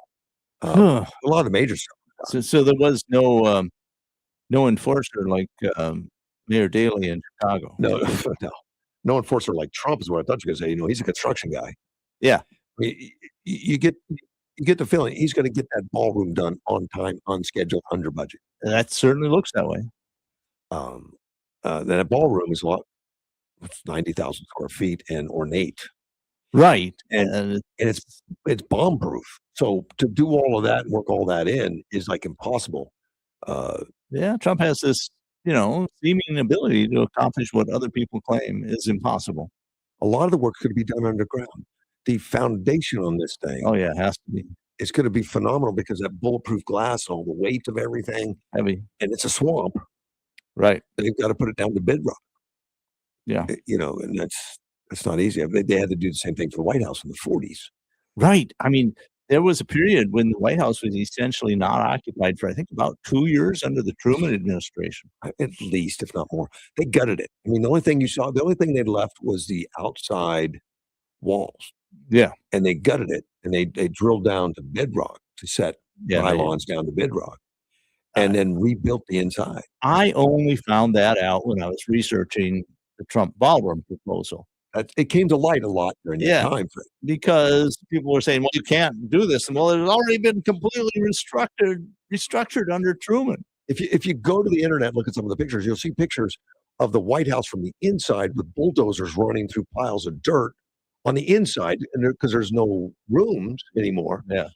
Just the outside walls were still standing. Yeah. And then that's when they brought in steel because it used to be all wood.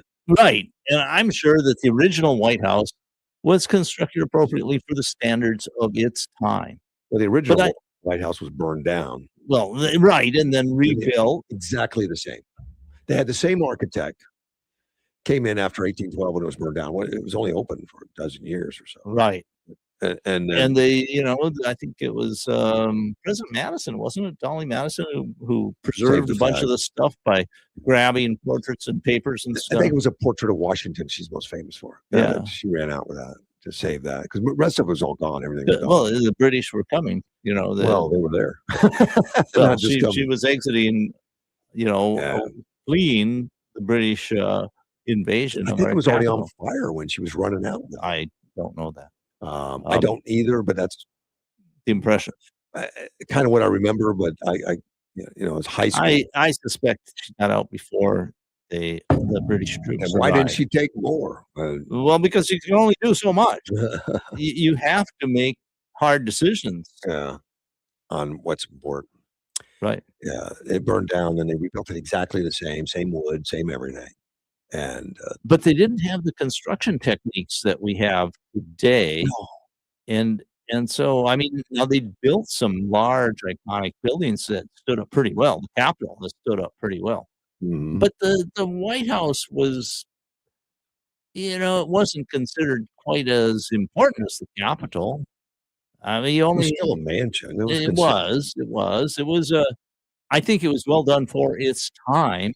We just outgrew it. When they built the White House, it really was. That was before the West Wing, the East Wing, and all the add-ons and all that. And if you look at it, it's just a tall, rectangular or pretty good sized building for its time for residents, but no running water. But up until the time of Lincoln, people could just walk in and say, "I want to talk to the president." Yeah, but they didn't have indoor plumbing. They didn't have running water. No, they didn't have any of those things.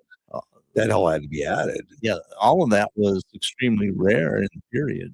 Right. They didn't have electricity. No. They didn't have anything like modern pumping. No. The only places that I know of that had running water were in Europe, where they had, streams next to a castle, and they had aqueducts to bring the water in to the castle. Mm-hmm. No, it was a big deal when they got the first toilet in there. I forget who that was, who had that. I think. Well, I don't know in the White House, but in I think it was Queen Elizabeth in England, but it might have been later. Yeah, But now, and Trump, when he went in this first time, and not a lot of people paid attention to it, he gutted the plumbing and electricity and redid the whole thing in the White House and did it 24/7, working around the clock with his crews because it was an impossible task. Would have taken a year or two if you just had government labor or contracted labor and worked Right. 5 days a week on 9 to 5. He said we're going to wrap this up, and so he could get in there and get that done. But all the plumbing and electrical, Yeah. which was a nightmare apparently, because there's so many add-ons. Right, exactly. That's the problem. You get all these disparate technologies trying, and then there are kludges to make them work. Well, if I connect this type of connector to that type of connector, and I'll use this kludge to do it because they're not really compatible. Well, then they found all that stuff happens. like hundreds of listening devices buried in parts of the walls and stuff. I had heard something about that, and I thought it might be mostly a security concern more than anything else. I don't know, but they got all that.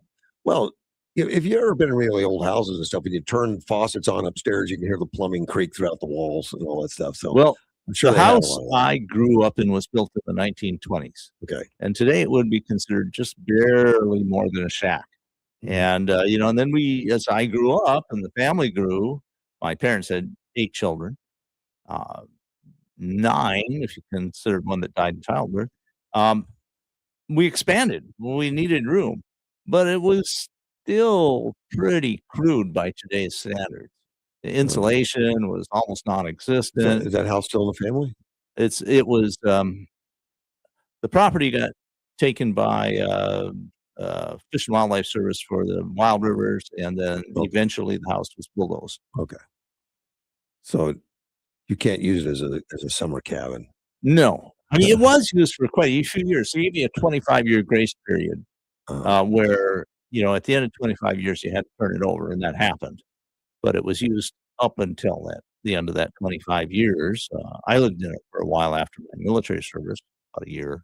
And I mean, I think it's the place I grew up in. So for me, it has idyllic memories. But looking back on it from an objective perspective, it was only a little more than a shack. I mean, the windows were drafty. It was wood heating. What indoor plumbing there was an add-on. When electricity came, my parents got electricity about the same time I was born, 1951. So it was, you look back at what people lived with, and the standards were way different and far less than what we live with today. Our modern buildings are incredible palaces with all kinds of built-in things like central heating, central vacuums, and centralized air conditioning. Yeah. I mean, air conditioning was unheard of in that part of Wisconsin when I was growing up. I spent a lot of time going through Mount Vernon. I've been there quite a few times, and it's still like it was. They didn't no plumbing, no air conditioning, all that. But, they just one of the big things I look at old houses is a mansion, is the stairs. Stairs were often nightmares. Narrow steps, And taking multiple turns, and I mean, really. Mount Vernon, the back stairs, I have to duck. And Washington was a lot taller. He was over 6 foot. Yeah, I had to duck to get down those stairs. Everybody had to duck. They just put in, for the back staircase. Sure. And so, we've just made things better and better as technology has improved, productivity has improved. And I like to say we're in a golden age, what I call the petroleum age. Is that what it is? I think of it that way because it's this enormous transition. Even though we had the Industrial Revolution going on, we really turned a huge corner when we learned to tap into energy that we could get out of the ground, and in such vast quantities, everybody was able to use it. Well, energy is what made America. Cheap energy. Yes, absolutely. The industrial age. We talk about the industrial age, but it had to be powered. Exactly so. And first we used coal, and that made a big difference. But once we found petroleum and started using it in large quantities, everything changed. It did. And it's amazing the countries that have given up all their power Like in It's just Germany, insane. they just said, "Well, we're going to shut down all our nuclear because it's not good, and we're not going to use Yeah, this, we're we're not going to going to use use that." wind and And all of a sudden, solar, they say, "Well, we can't turn the lights on." and our industries cannot compete because Right. the power is so expensive. Here. Right. What ridiculousness! It's crazy. And I think it was Russia that talked them into it. I mean, Russia used to. Well, Russia, my understanding, actually funded many of the eco groups that pushed hard for Right. denuclearization and deindustrialization Right. of Germany. It's And- just and crazy. they went right after the kids with cartoons and Mr. Yes, Planet yes, and all yes. that kind of stuff, which we ran here. I think so. Yeah. I got to take a break to top the hour. It's 8:00. We'll be back. AM 560, KBLU.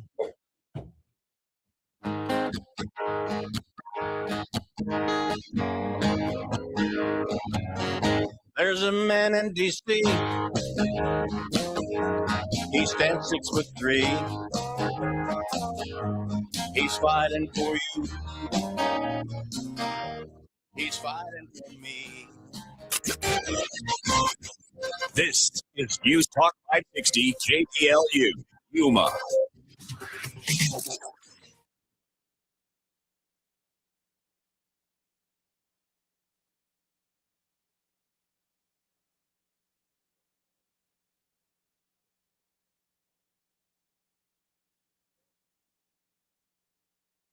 There is no threat to commercial aviation. All flights will resume as normal, but this was widespread commercial cargo, all aviation.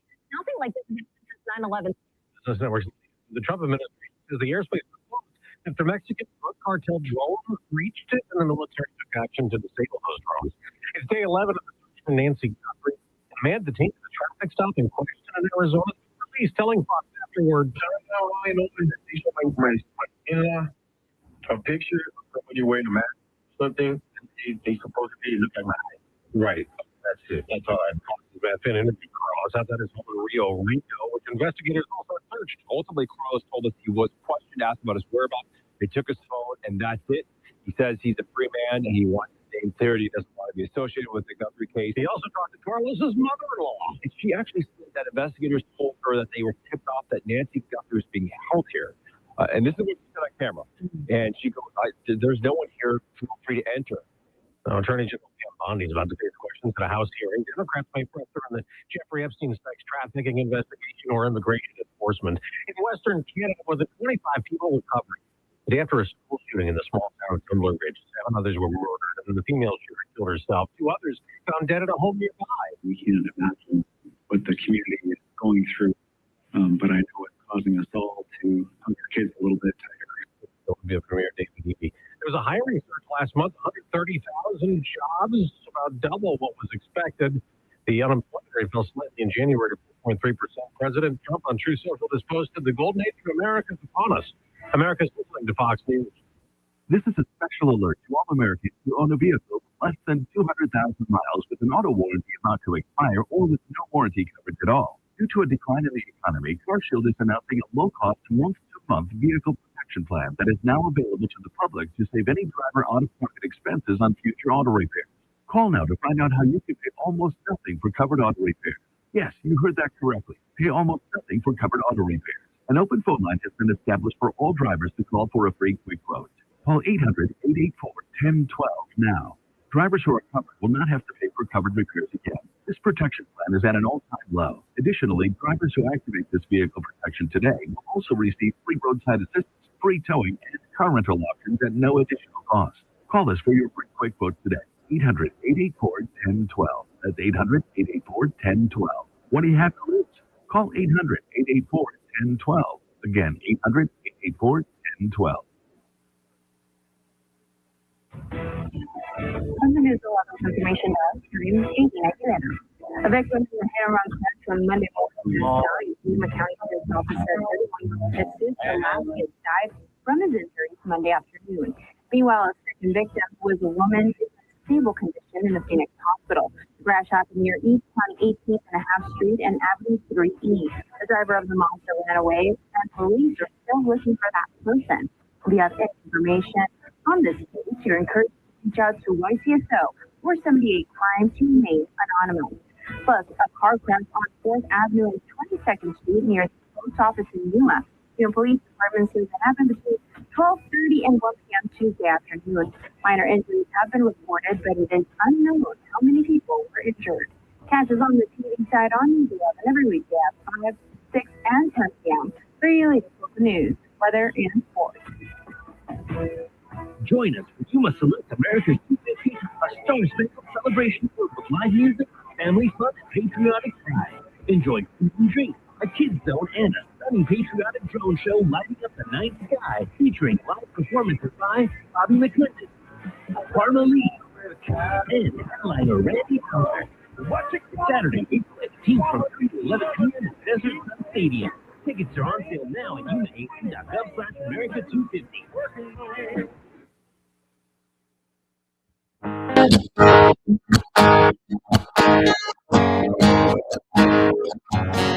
There's a man in D.C. He spent 6'3". He's fighting for you. Hey, I'm 560 KBL. You, Russ Clark, with you. Dean's here. Glad to be here too. Yeah, we still have another hour. Yeah, I love it. I want to talk about the voter ID. Oh yeah, Which is fascinating. Save bill. Yeah, SAVE. Exactly right. It is the SAVE. It's the Save America Act. And it's just amazing to me for a few reasons. Like, why are we even discussing this when 84% of the whole population says, yeah, do it. We need it. 84%. And yet 100% of Democrats are going to vote against it. Yeah, it's crazy. I don't get it. It's like the Democrats know that they voted me in. They don't know what they're doing. I'm the expert. Oh, yeah. Shut up. I'm I running think things. that is intrinsic to the leftist philosophy. They're not going to listen. Right. And the people vote them in again. Probably.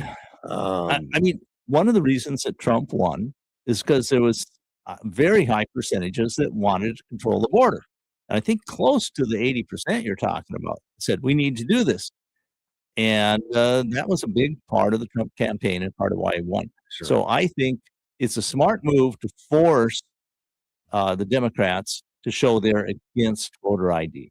The reason, according to many people on the right that study this, the reason they want to kill it is because voter fraud is protected by not having records. Correct. I think that's a large part of it. Now, and we're talking where often races are decided by fairly slim margins. Yeah. And I've been trying to follow this scandal that's going on with Atlanta and the votes from 2020, and the FBI has gotten a hold of it's like 700 boxes of ballots and other which is a lot. documentation. And the more I look at it, the more I realize how rules were flaunted, legalities were not followed. There's so many inconsistencies. They've admitted to them now. In fact, they said, no, it's the best ever. And that's the year that they had the water main break, which was a lie. They never had a water main break. They sent all the Republicans home. They stayed and processed hundreds of thousands of votes after the Republicans left the building. Yeah, I don't know if it was hundreds. It was definitely tens of thousands in that area. We're talking about 300. And it looked, the way they did it appeared very suspicious because it was on camera. Yeah. And everybody saw that's the one where they're pulling boxes out from under the tables. Right. And then they just kept putting them through the machine. It looked like they were putting the same ones through over and over. Yes. And nothing was done. And well, they sued Giuliani for saying it was fraud. Right. And there were 62 cases brought up nationwide of voter fraud. And the left loves saying, and they've lost every one of them because there's no evidence and all that. But that's not the case. They got it because they didn't have standing. They never looked at the evidence. It was procedural issues. Yes. And I think it was wasn't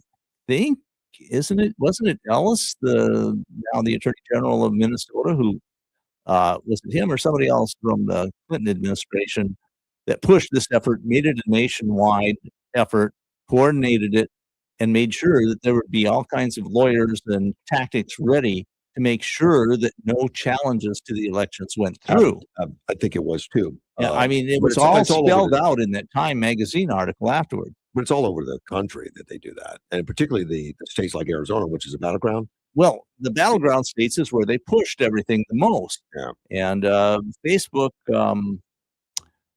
funded this effort to the tunes of hundreds of millions of dollars. And gave the money to our now governor.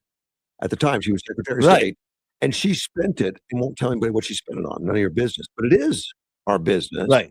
Wherever you got the money on where you spent it. I watched this closely in Wisconsin, and they just plain violated the law. And they basically said, don't care. well, COVID, we can violate it. We don't have to do it. Well, and they changed the rules, and it went all the way to the Wisconsin Supreme Court, which at the time was conservative 4-3. And 3 conservative justices said, look, clearly they violated law. We have to nullify those votes, of which were about a quarter million, 250,000. And the 3 justices, conservatives, said, we have to. It's the law. It's what the law says. And then the 4th justice, who was supposed to be conservative, was a man. And he said, no, we can't. We can't undo the election.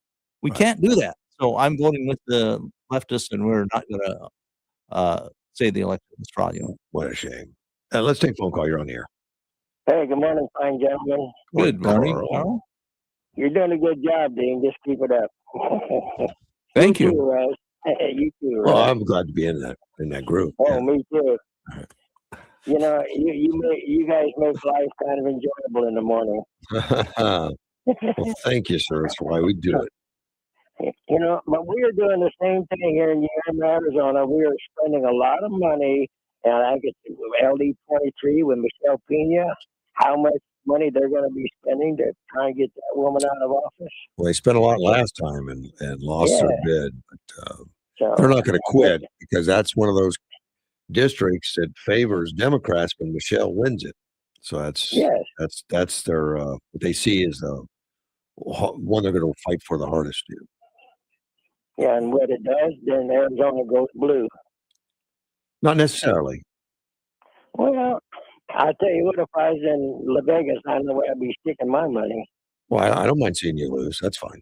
Oh, hey, well, you mean to tell me if Michelle Pena loses this race, we're not going to lose one more seat? I don't know. But there's a lot of seats up for grabs within the state, and there's no reason the GOP can't grab a few others on top of keeping what they have. Michelle. Yeah, I think that's possible. Yeah. It's much depends on whether people are incentivized. And Carl, you've done more than almost anybody else I know at getting the vote out. Yeah. Well, that's what it's all about. And that's what we need to do is we need to get the Republicans just to take that hour. It takes an hour to go down there and vote, because I can't see any Republican wanting to make Arizona a blue state. Let's hope. And what we're doing, we have a lot of money coming in here, going up our candidates, trying to get them not to win, as Michelle Pena. Yeah. So, and if it wasn't last time, if Michelle Pena would have lost that race, would Arizona went blue? Well, we did go blue, I think. No, we're still. Oh, you mean for the House. I'm thinking of the governorship and the No. I'm statewide talking races. about. You're talking about the legislature. The legislature, yeah, we were very close. We did not go blue, but we were close. What is it? One vote, Michelle Pena? Right. It came down to 1-1. Yeah, she kept the majority for the Republicans. Yes. Yeah, well, and now we're right back in that same situation. Well, it's a different situation, but Well, yeah, it's a different spin on the roulette table. Maybe. Well, there you are. We've been in a series of extremely important elections, and we're managing to hold on to the republic, but just.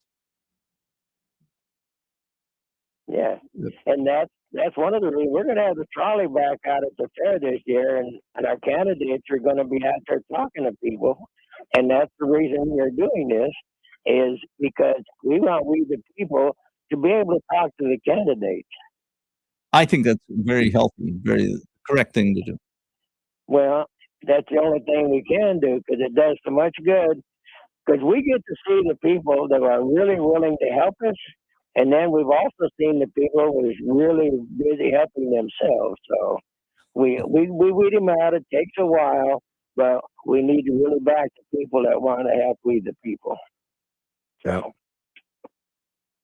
I appreciate You the call, you my have, friend. you have a good day, my You friend. too, man. Bye bye. Mr. Carl, he's still working it. His he's not the his, youngest caller. his work ethic is incredible.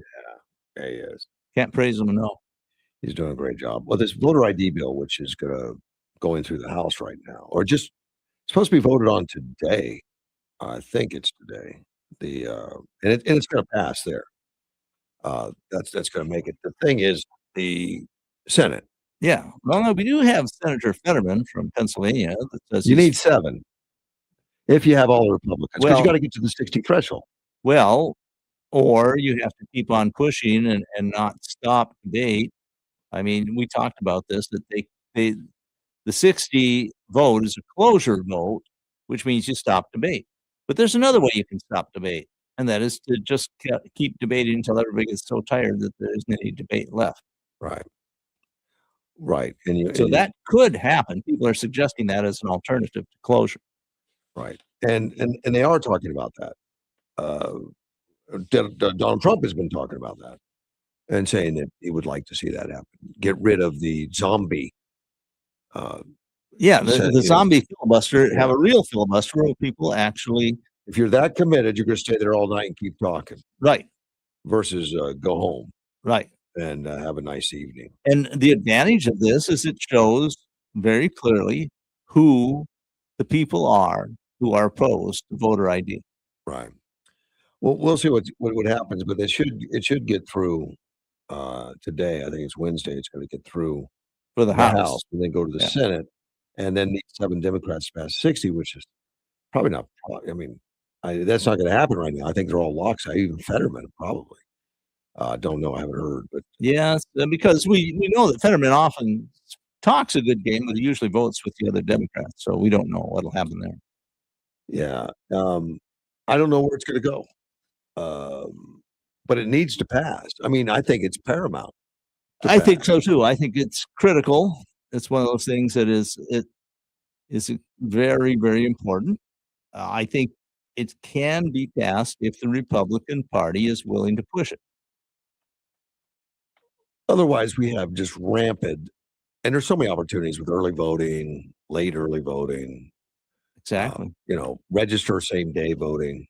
So much stuff going on out there. So many places where mail-in ballots are virtually. And it's completely legal in a lot of states, particularly California, to harvest, go to doors, collect ballots, and take them in yourself with no chain of custody. Yeah, exactly. I think that's the case in Nevada.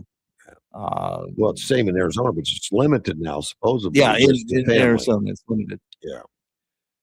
There's an Arizona Mexican restaurant that is getting swamped with hate because they give free meals to ICE. I thought they were getting a booming business. Maybe it's both. I think it's both.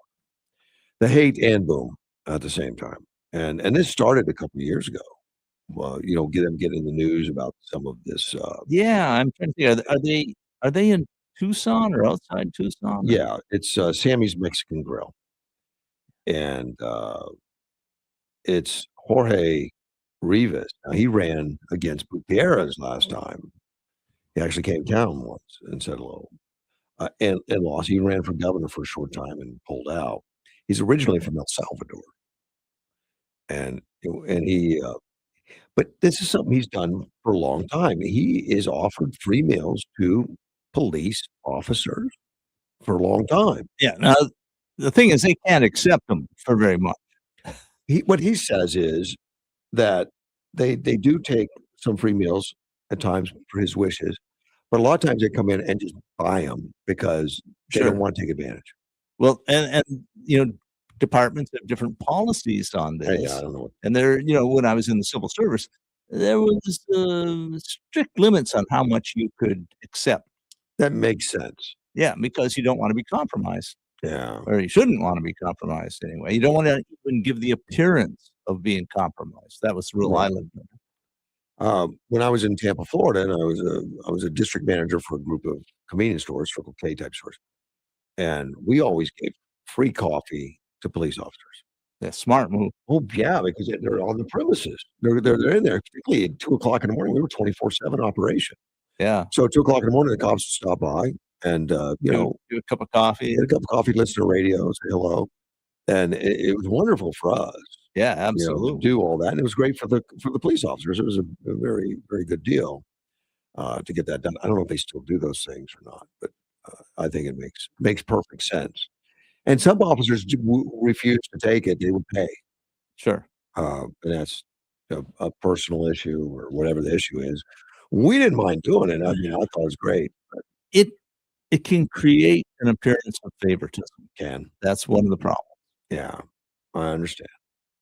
Jorge Rivas, though, he says, we're trying to respond in a positive way just because I know that putting more hate onto hate is not going to lead anywhere good.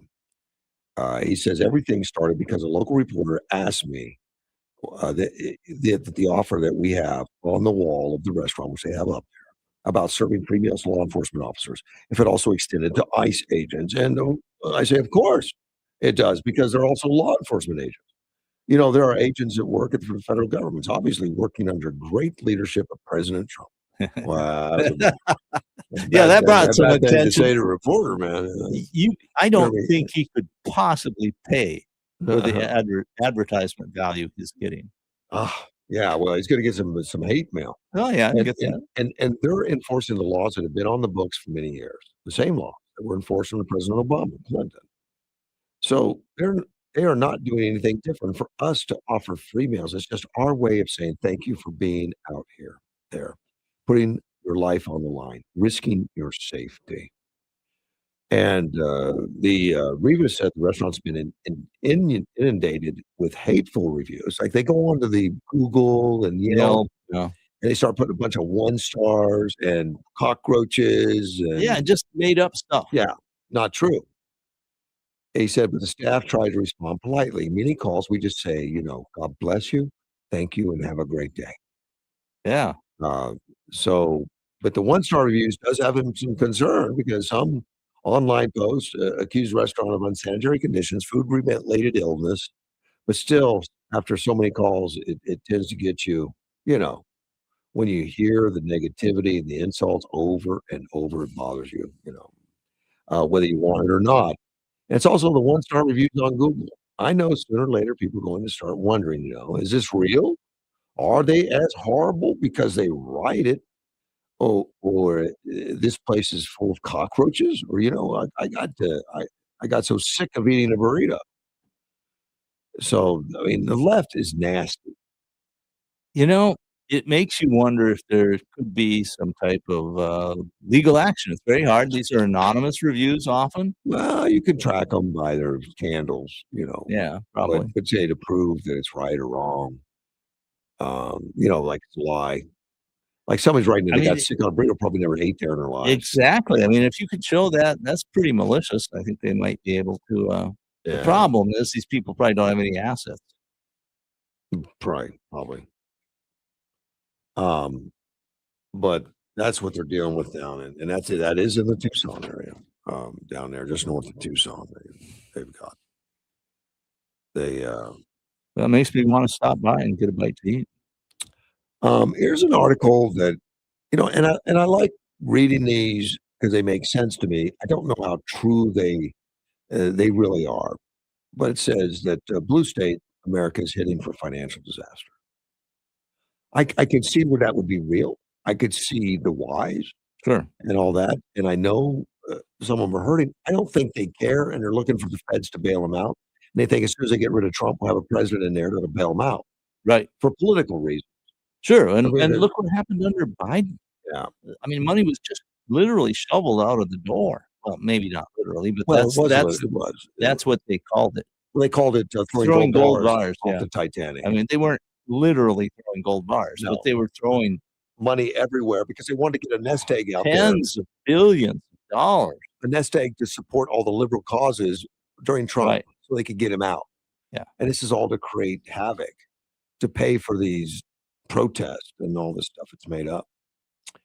But this justifies what it's saying, which we know is true in California, particularly. It's a blue state, but California is a poster child, state heading down the road to financial ruin. It's slated to lose 4 congressional seats in 2030 due to population loss. Now they lost. They propped that up last time by including tons of illegals, whether they were fictional or real or non-fictional. I don't know. Uh, we don't know. But they had a lot of non-legals living under bridges and stuff as an address. Well, right. I mean, and this is being the Trump administration is trying to fix this. To make it where citizens only. You're right. Very. And there's precedent for this because they did not include Indians in the census originally. And it's because the Indians were not under the political purview of they were not they were under a different sovereignty. They were considered separate nations. We shouldn't consider illegal aliens. They're I think, illegal. to my mind, the closest would be the Indian nations. Yeah. In the colonial period or the early republic. This goes on to talk about California losing all its businesses. Companies like Wells Fargo and Quantum, they're moving their headquarters out to states like state of Florida. In fact, Miami recently labeled as nation's outlet for the new Silicon Valley. They didn't ignore Illinois and New York, which are also going to lose. Right. Not only businesses lose congressional seats because Yeah. they're dropping in population, and it's like they don't get it. They don't care. Right. In fact, some of them say good riddance. Yeah, Hochul, Newsom, they don't care. I guess they're making their money. They got what they want. They don't care about the state. They want to get rid of Republicans because Republicans are evil, and will take illegals all day long. Right. There's a Citadel hedge fund from left Illinois, left Chicago, moved its headquarters to Florida, and that's like the largest hedge fund in America. And they're going to lose between 2 and 4 congressional seats in Illinois and New York in 23. That's a lot of congressional seats that's going out the door, and a lot of these red states now will be redistricting, which is their normal cycle for a lot of states like Arizona. And I don't know if we're red or blue or we're purple, but well, this is all if current trends continue. Well, Supreme Court's upheld that redistricting, that you can't use race as a. Well, I understand that. But if say a Democrat president gets elected in 2028, he can throw a bunch of wrenches into the work. Of course, and that would be a strategy that they would jump on right away. Well, what's going on here? There's talks about individuals and companies have had it with blue states. Taxes, wild spending, suffocating regulations, draconian environmental policies. They stifle entrepreneurship as well as innovation. So they're moving to Texas, Florida.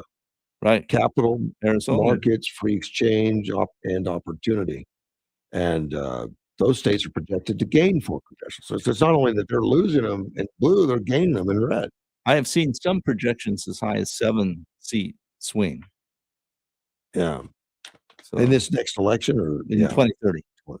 Or 2030, not 2028, 2026. No, because of the redistricting. Yeah. And so it's projections. So you're making a prediction, so it's subject to, error. But you're saying 4. I've seen it as high as 7. I just 4 for one state. Oh, okay. Yeah, 4 for one state, 4 for another, 4 for another. Starts adding up. And it's not just that they're losing 4. You got to remember they're gaining 4 on the other side. Right. Exactly. So it's a big deal. GDP is growth, job creation, capital investment, employment rates, and the all-knowing U-Haul index. I like the U-Haul. I've actually physically gone on many times and checked prices. I say, I want to rent a U-Haul in LA and go to Dallas. And you get this astronomical number. And then you say, okay, I'm in Dallas. I want to rent a U-Haul to LA. They all but pay you. Pretty close, yeah. To take it.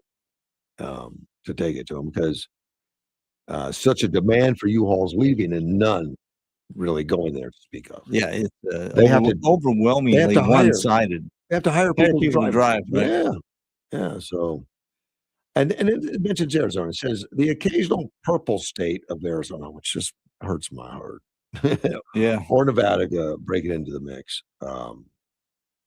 As a place to move to. They talk about the top 10 places are all red states, with the occasional purple states of Arizona, Nevada. Which, us being purple, we're not going to keep that designation of as a destination. I hope that we go red in the next election. Yeah. The left likes to say, according to this article, warm weather and beaches are the reason citizens are moving to red states. California? Well, Yeah. California is some of the best Well, weather. Texas and Florida, definitely. Yeah. But it says also on that list is Utah, Idaho, Montana. Not a lot of beaches. No. And None- not much even- warm none of weather it's warm. either. The summers Yeah. are okay. Yeah. California hasn't gained a congressional seat since 2000. And I think they've held on to theirs by shenanigans. They've not lost them. That's my suspicion. Yeah, but economic weakness, their populations are shrinking. The politicians of those states refuse to acknowledge any reasons why, and I think that's true. They don't look at the reasons why. They say, well, it's because of Trump. Yeah. I've said for quite a while that the problems on the left are because their assumptions about the nature of reality are false. And that's what this is showing. Yeah. Reality is intruding, and people are saying life is not as good in these states as in other places. And so they're leaving and going to other places. Yeah. More than ever, I understand. I understand it's really escalated right now. Yes. Well, because on billionaires. Billionaires are pulling out yeah. huge because they're really attacking them, like in California and stuff. We're talking about this referendum for a 5% tax on their assets. Oh, but don't worry about it. It's only one. It can't hurt you because you got money and I'll give you 2 years to pay it. I mean, there's all this stupid stuff out there. Right. Keep in mind, not every billionaire has it in cash. They have it in assets. That's right. Well, I read I guess it was a report. It wasn't exactly of an interview of a billionaire who was moving to Florida. And I don't know if they interviewed him, but they said somebody had talked to him. I think that's what it was. It was secondhand. And they're saying, well, I'm looking at tens of millions of dollars, that I could be taxed on. And it only cost me, I mean, I think they said I could lose $50 million, but a really nice estate in Florida could be bought for 5 or 10 million. Yes. So why not, Yeah, put your main residence there. I mean, a lot of these guys have houses all over the country. That's right. And they live in all of them at times. They move around. Yeah, they move around because. But you got to claim one of them as your primary. Right. Generally for voting purposes. Of course, if you're a Democrat, you can name 5 of them as your primary. Yeah, that's one of the problems. Well, there's lawsuits on that one right now. And you can have more than one legal resident. Sure. It's just that you can't claim them all for your primary residence. Because primary gives you some advantages of. Well, they're particular things, yeah. Yeah, one could be taxes advantages or mortgage advantages, right, those kinds of things. And so to lie on that is a crime because you're cheating somebody. But it also, because we have the freedom to move in the United States. Yeah. So it's, basically you can choose as your primary residence almost anywhere. Right. And a lot of people do it for the reasons you mentioned. But I don't know what the rules are for proving other than you own the house.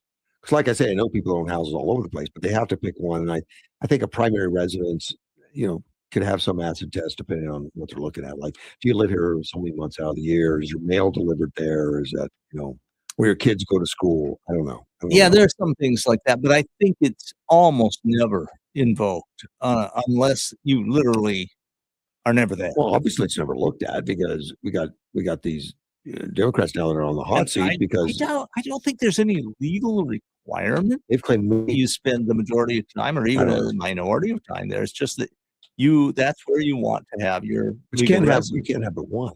Right. That's true. Because you can only vote in one state, all that stuff. Yeah, correct. Exactly correct.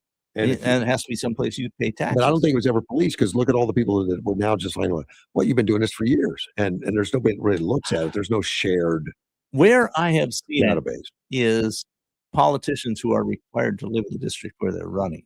Yeah. Very often I've seen reports saying they don't live there.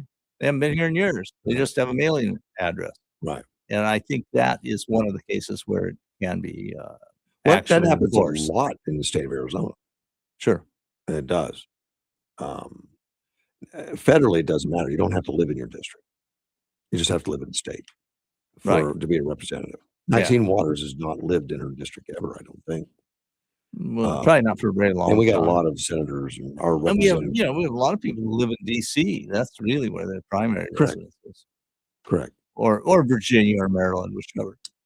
But they run in the state of Arizona. Yeah, right.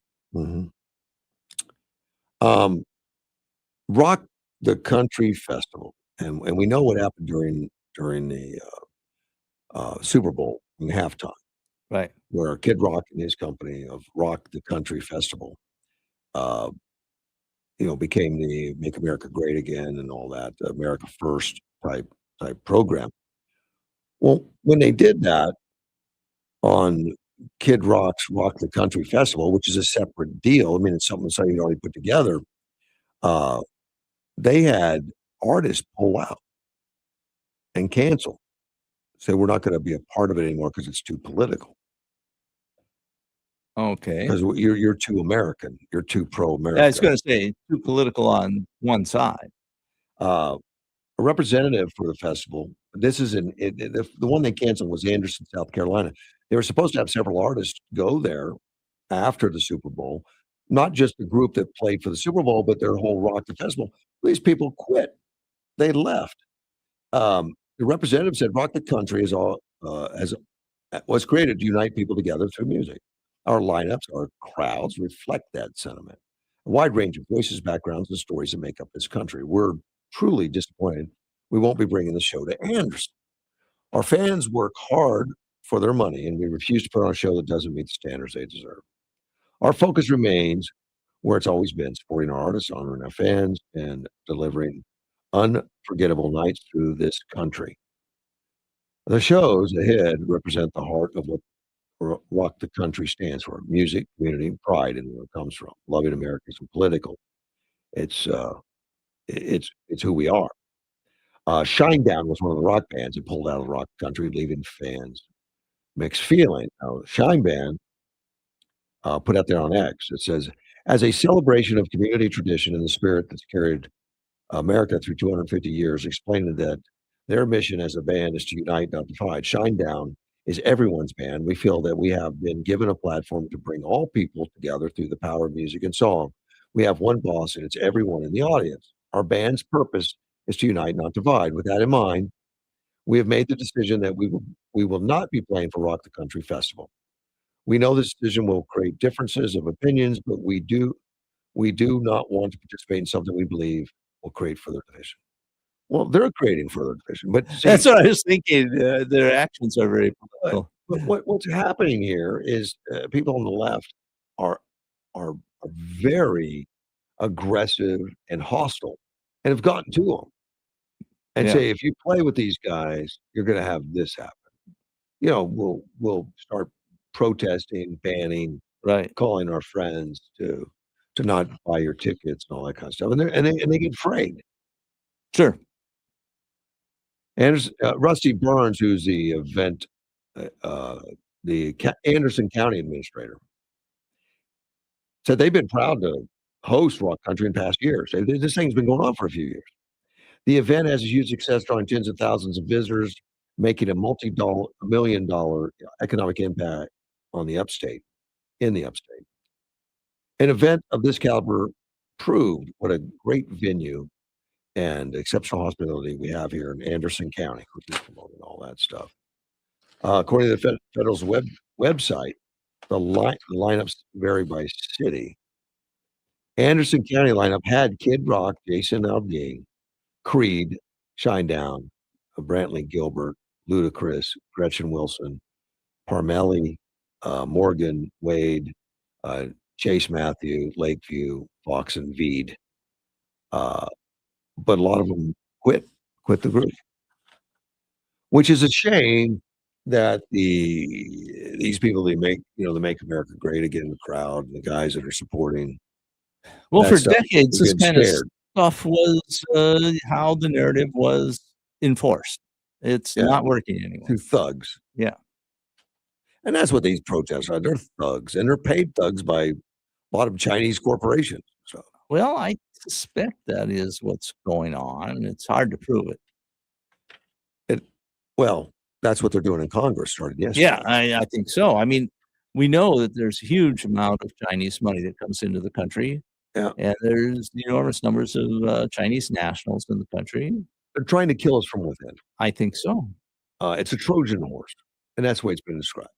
It's a Trojan horse where they put all this money into these left-wing groups, and they are paying for people to protest, professional protesters, agitators. Well, it's kind of similar to what we were talking about in Germany, where the Russians paid the greenies to call for deindustrialization and doing away with energy production in Germany. But when you see the protesters, even in Yuma, many of them were paid. Oh, yeah. And I've asked, I mean, I know of some personally that were paid, and they said, well, it was a great way to win. I mean, to get $250. I said, what are you doing? Why are you doing that? But that money's not coming. It's coming from offshore, a lot of it. I think so. I'm pretty certain that it is, but it's often, I mean, they work hard at disguising where it comes from. And this is to destroy and cause chaos and to keep Trump from moving forward, which is making America stronger. They don't want America strong. Right, exactly. All this has been designed to make America weaker, and it's been in concert in large part with people who think there should be a world government, and that U.S. needs to be subservient to the world government. And so as much as, I'm kind of surprised, that's what I was being told back in the 60s in some, Bircher propaganda information that I saw, that it just seems like, gee, they were right. Yeah. I mean, it's like, who would have thought it? Bad Bunny, I know you didn't watch him, but he's supposed to be like the top singer in the world, according to a lot of the articles, I wonder by what metric? I don't know. Well, he had millions of followers on his Instagram and stuff like that. Okay. In fact, he had over 50 million followers. Wow, that's a lot. Of course, those numbers can be inflated. But after the, yes, they can be by robots and other things. But if it's not 50 million, it's in the millions, it's high millions. Yeah. Oh, okay. But he deleted every single one of his Instagram posts hours after the Super Bowl performance. That's weird. Every single one. Kind of like he's not proud of them. He's getting a lot of hate mail and stuff. Yeah. So he just said, I'm done. He also deleted his Instagram profile picture and unfollowed everybody, leaving only his follower account intact. No one really knows why. He didn't explain himself. Right. Apparently, he's done it before. He did it back in 2022 after joining TikTok. Of course, Trump, everybody's condemned, including Trump. Trump wrote the Super Bowl halftime show is absolutely terrible, one of the worst ever. It makes no sense. It's an affront to the greatness of America. It doesn't represent our standards of success, creativity, or excellence. Nobody understands a word this guy is saying. And the dancing is disgusting, especially for young children that are watching from throughout the USA and all over the world. And yet, on the left, Joe Scarborough and all these guys, it's the best thing in the world. I've never seen anything so fantastic. It's the heart of America. It's what we stand for. Like, what are you talking about? Yeah, exactly. Yeah, I mean, I think that might apply to 15 to 20% of the American population. Did Joe Scarborough really watch that? Does he speak Spanish? And did he understand? I mean, I know a lot of Spanish speakers didn't understand him. But when he translated, and I got a translation of the songs, it could not have played in English. It would have been yanked by the FCC. Right. Apparently, the people in the FCC don't have an English translator from Spanish. That surprised me. Let's take a phone call. You're on the air. Hey, Russ. Good morning, OG. Yeah. Do you remember when I said there's a war on the English language? Yes. I've said that for a couple of years now, have I not? Yes, you have. Well, if this Puerto Rican gets away with all this language he's using at halftime, and I got grandkids watching this program, Yeah. I had to call and make sure they turn the television off. This is pathetic. This is the United States of America, and we have laws that says you can't broadcast this crap.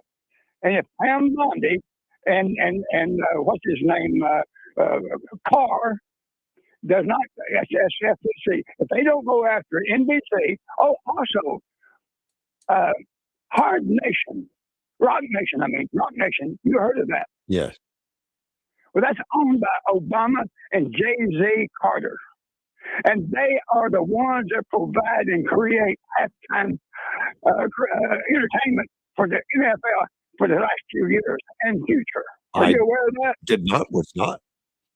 Yeah, they are. That's Obama and Jay-Z Carter. They're the ones that created this money crap.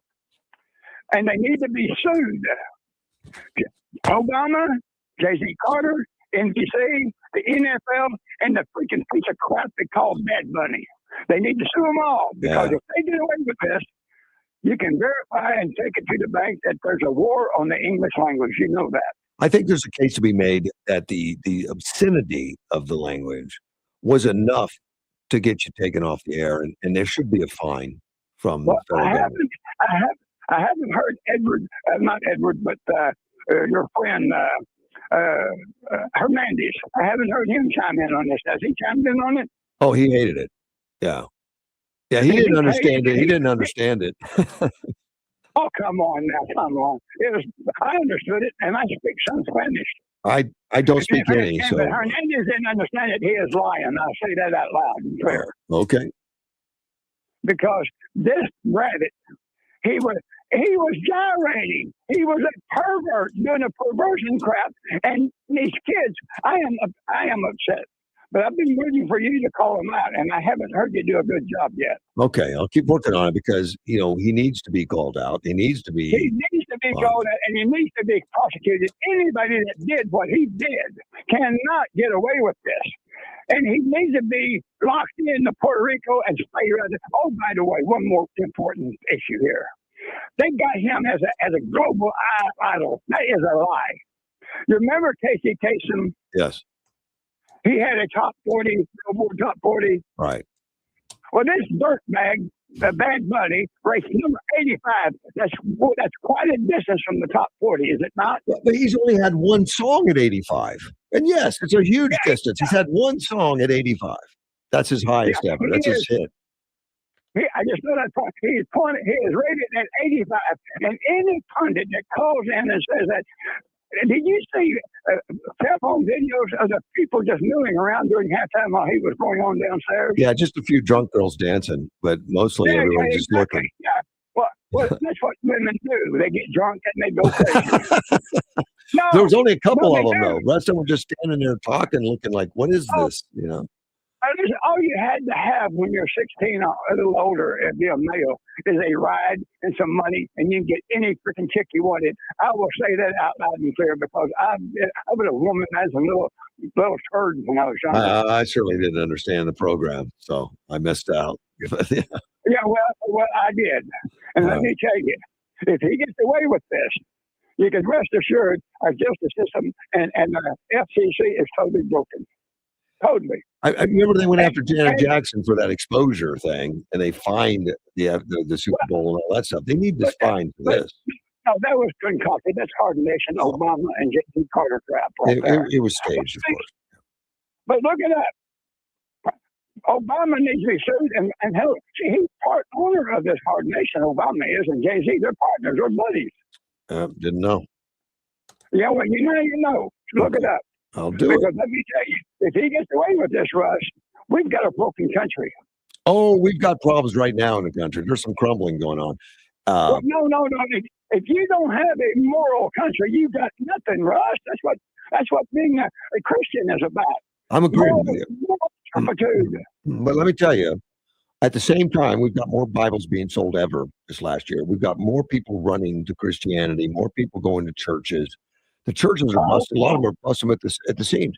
So at the time there was a rush on the left for immorality. There's a push on the right for more understanding. Evergale got elected in Virginia, and how come this piece of dirtbag communist in New York City got elected? If that's true, because that's a solid left wing city. No. You just said we've got them all going toward the Christianity. No, we're not. We don't. Well, no, those are facts. Not in unity. the church that I go to, I don't see any new faces. I don't. I'll have to take you to my church, buddy. Yeah, mine is growing gangbusters. Yeah. I hope so. The last year I they've go had to to add an extra service, and they're setting probably 600 to 800 people at every service. There's 3 of them. I hope so. I really hope so, guys. Because let me tell you, I'm 84. I should not even care, but I do because our foundation is the families, not single perverts. Correct.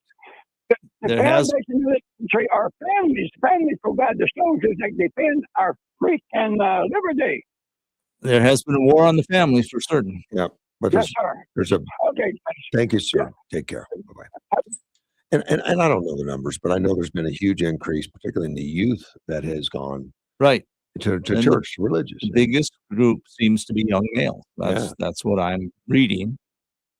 Sounds plausible because I see a lot. Did you mention that's why maybe the murder rate's been going down? Yes, I did. Yeah, I thought so. And but it's visible. I mean, you can see it. You can see the church's parking lots are getting full.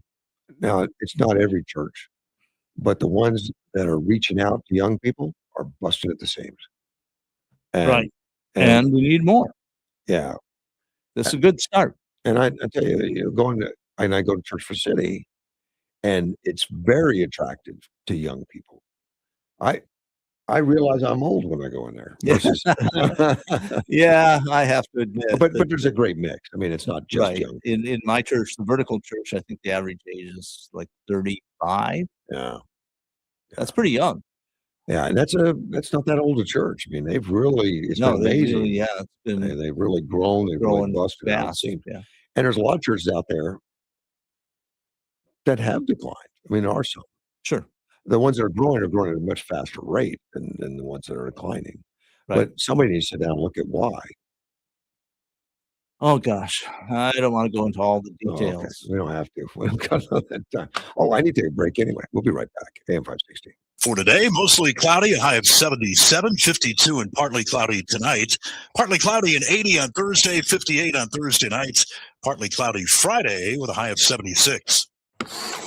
All right, do-it-yourselfer, you've got the idea, and you got your building supplies at Southwest Lumber. That's right. Now, all you need is a bunch of expensive tools to get the job done. Oh, that's right. And you know just the place to rent them. Southwest Lumber, your home for everything home improvement. Southwest Lumber has half-day to multiple-day rentals available on just about anything you need to finish the job. Rent equipment and tools on Saturday and Sunday, it's free. Stop in today at 1917 South Avenue B in Yuma. Southwest Lumber, ready for everything. Listen to KBLU from 8 to 9 every Monday morning to Life, Death, and the Law. Sean Garner and Adam Hansen discuss estate planning options. Learn how you can plan your estate using a will or trust to protect your family and secure your legacy. That's Life, Death, and the Law every Monday, 8 to 9 a.m. on 560 KBLU.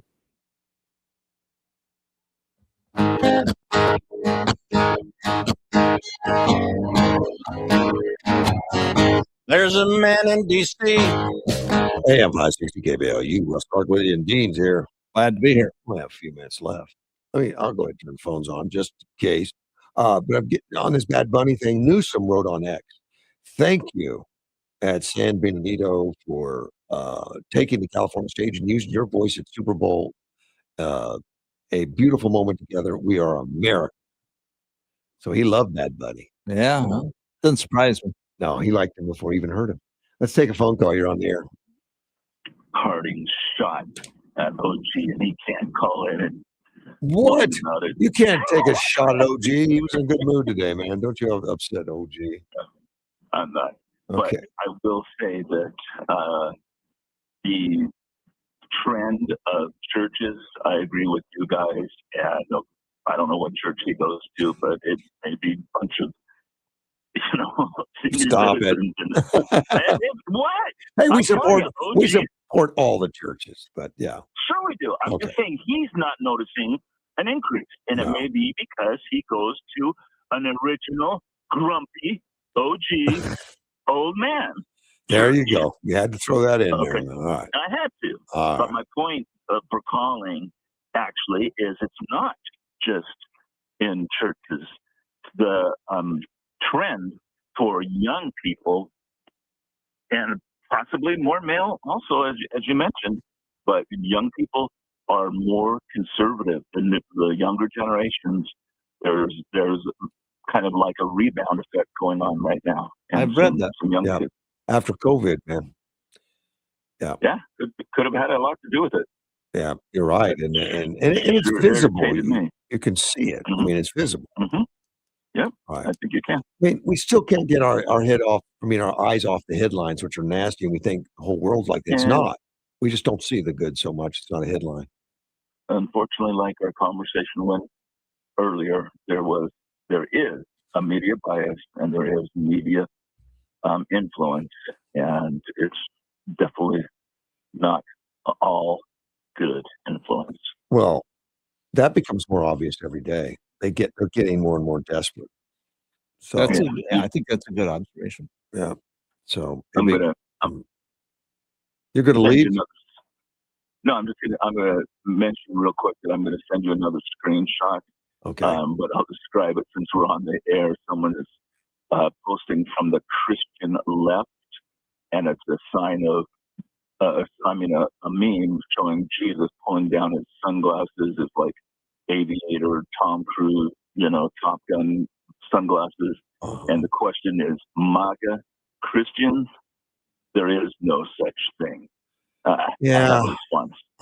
Typical intolerance on the left. Correct. Mm-hmm. It really is. All right. I'll Thank you, let you sir. go. All Bye. right, bye.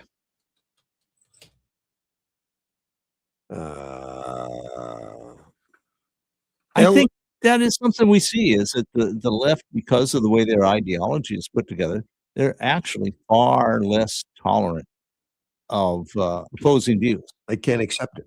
Right. They can't accept anything outside their ideology. And they will scream and yell at you until you back down. That's their tactic. It's been terrible. You can't really have much of a debate. Right. We keep trying.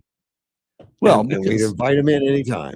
that's what we're based on in the United States. Is part of the whole idea of our system is that debate helps you clarify issues and figure out what's best. Do you happen to know the city in the United States that is the first to pay reparations to Black families? I don't know, unless it's, I don't think it's San Francisco, but Evanston, Illinois. Oh, they're going to issue $25,000 to 44 residents in reparation payments. They established in 2019 and approved the city council in 21 that the program issues $25,000 direct cash payments to Black residents and descendants of Black residents who lived in Evanston between 1919 and 1969. Okay, it really cuts down the pool quite a bit. Yeah, Evanston was the first city in the nation to pass reparations plans, pledging $10 million over a decade to Black residents. The city manager, Tarshik Kerr, said during a meeting last week that the residents will be contacted to inform them their payments are on the way over the next few weeks. According to the city memo, the fund had received $276,588 from Evanston real estate transfer tax. And they don't have a lot yet, but they got to keep moving forward. Like, this is real important. I wonder if Christy Harris is on the list. It's kind of like winning the lottery, it seems to me. All the boxes get checked just right. But I think they need to save up some money because I think the lawsuits are going to be a steeper penalty than the payments. Yeah. Judicial Watch fired a lawsuit against Evanston's reparation programs last year due to its use of race. Because if you use race as a causality for something, it's racist by definition. By definition, right? So this is racist. Explain to me how it's anything but racist. It sounds racist to me. Well, You're favoring one race over others. They say it's not racist because these people are really hurt because of their race. And it's racist. So to be less racist, we have to be more racist first. Yeah, exactly. That's the whole DEI shtick. Yeah. They allege that the program violates the Equal Protection Clause of the 14th Amendment. Of course it does. Exactly. They don't care. The justices at the Supreme Court have been pretty clear on this now for several decisions. You cannot use racism to justify more racism. The way to stop racism is to stop preferential policies for particular Yeah. races. Stop talking about race. If you want to stop racism. Yeah. To date, Evanston's awarded $6,350,000 to 254 individuals based on their race. The city must stop before it spends even more money on this clearly discriminatory, unconstitutional reparations program. That's from Tim Fitton from Judicial Watch. He's the president. Yeah, it violates the equal protection under the law. It's racist. Yeah, exactly. It's illegal. It's unconstitutional and racist. Yes. And the left loves it. Yeah. Because to them, they're racist in a good way. Yeah, that's it. That's it. Exactly correct. We'll be back. I'll be back tomorrow. Dean will be thinking of us. We'll be Very good. AM 560 KBLU.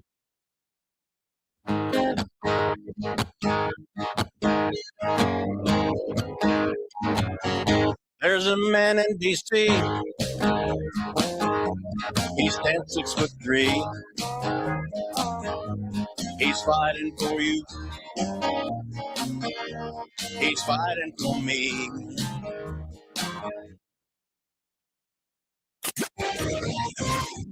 This is News Talk 560 KBLU, Yuma.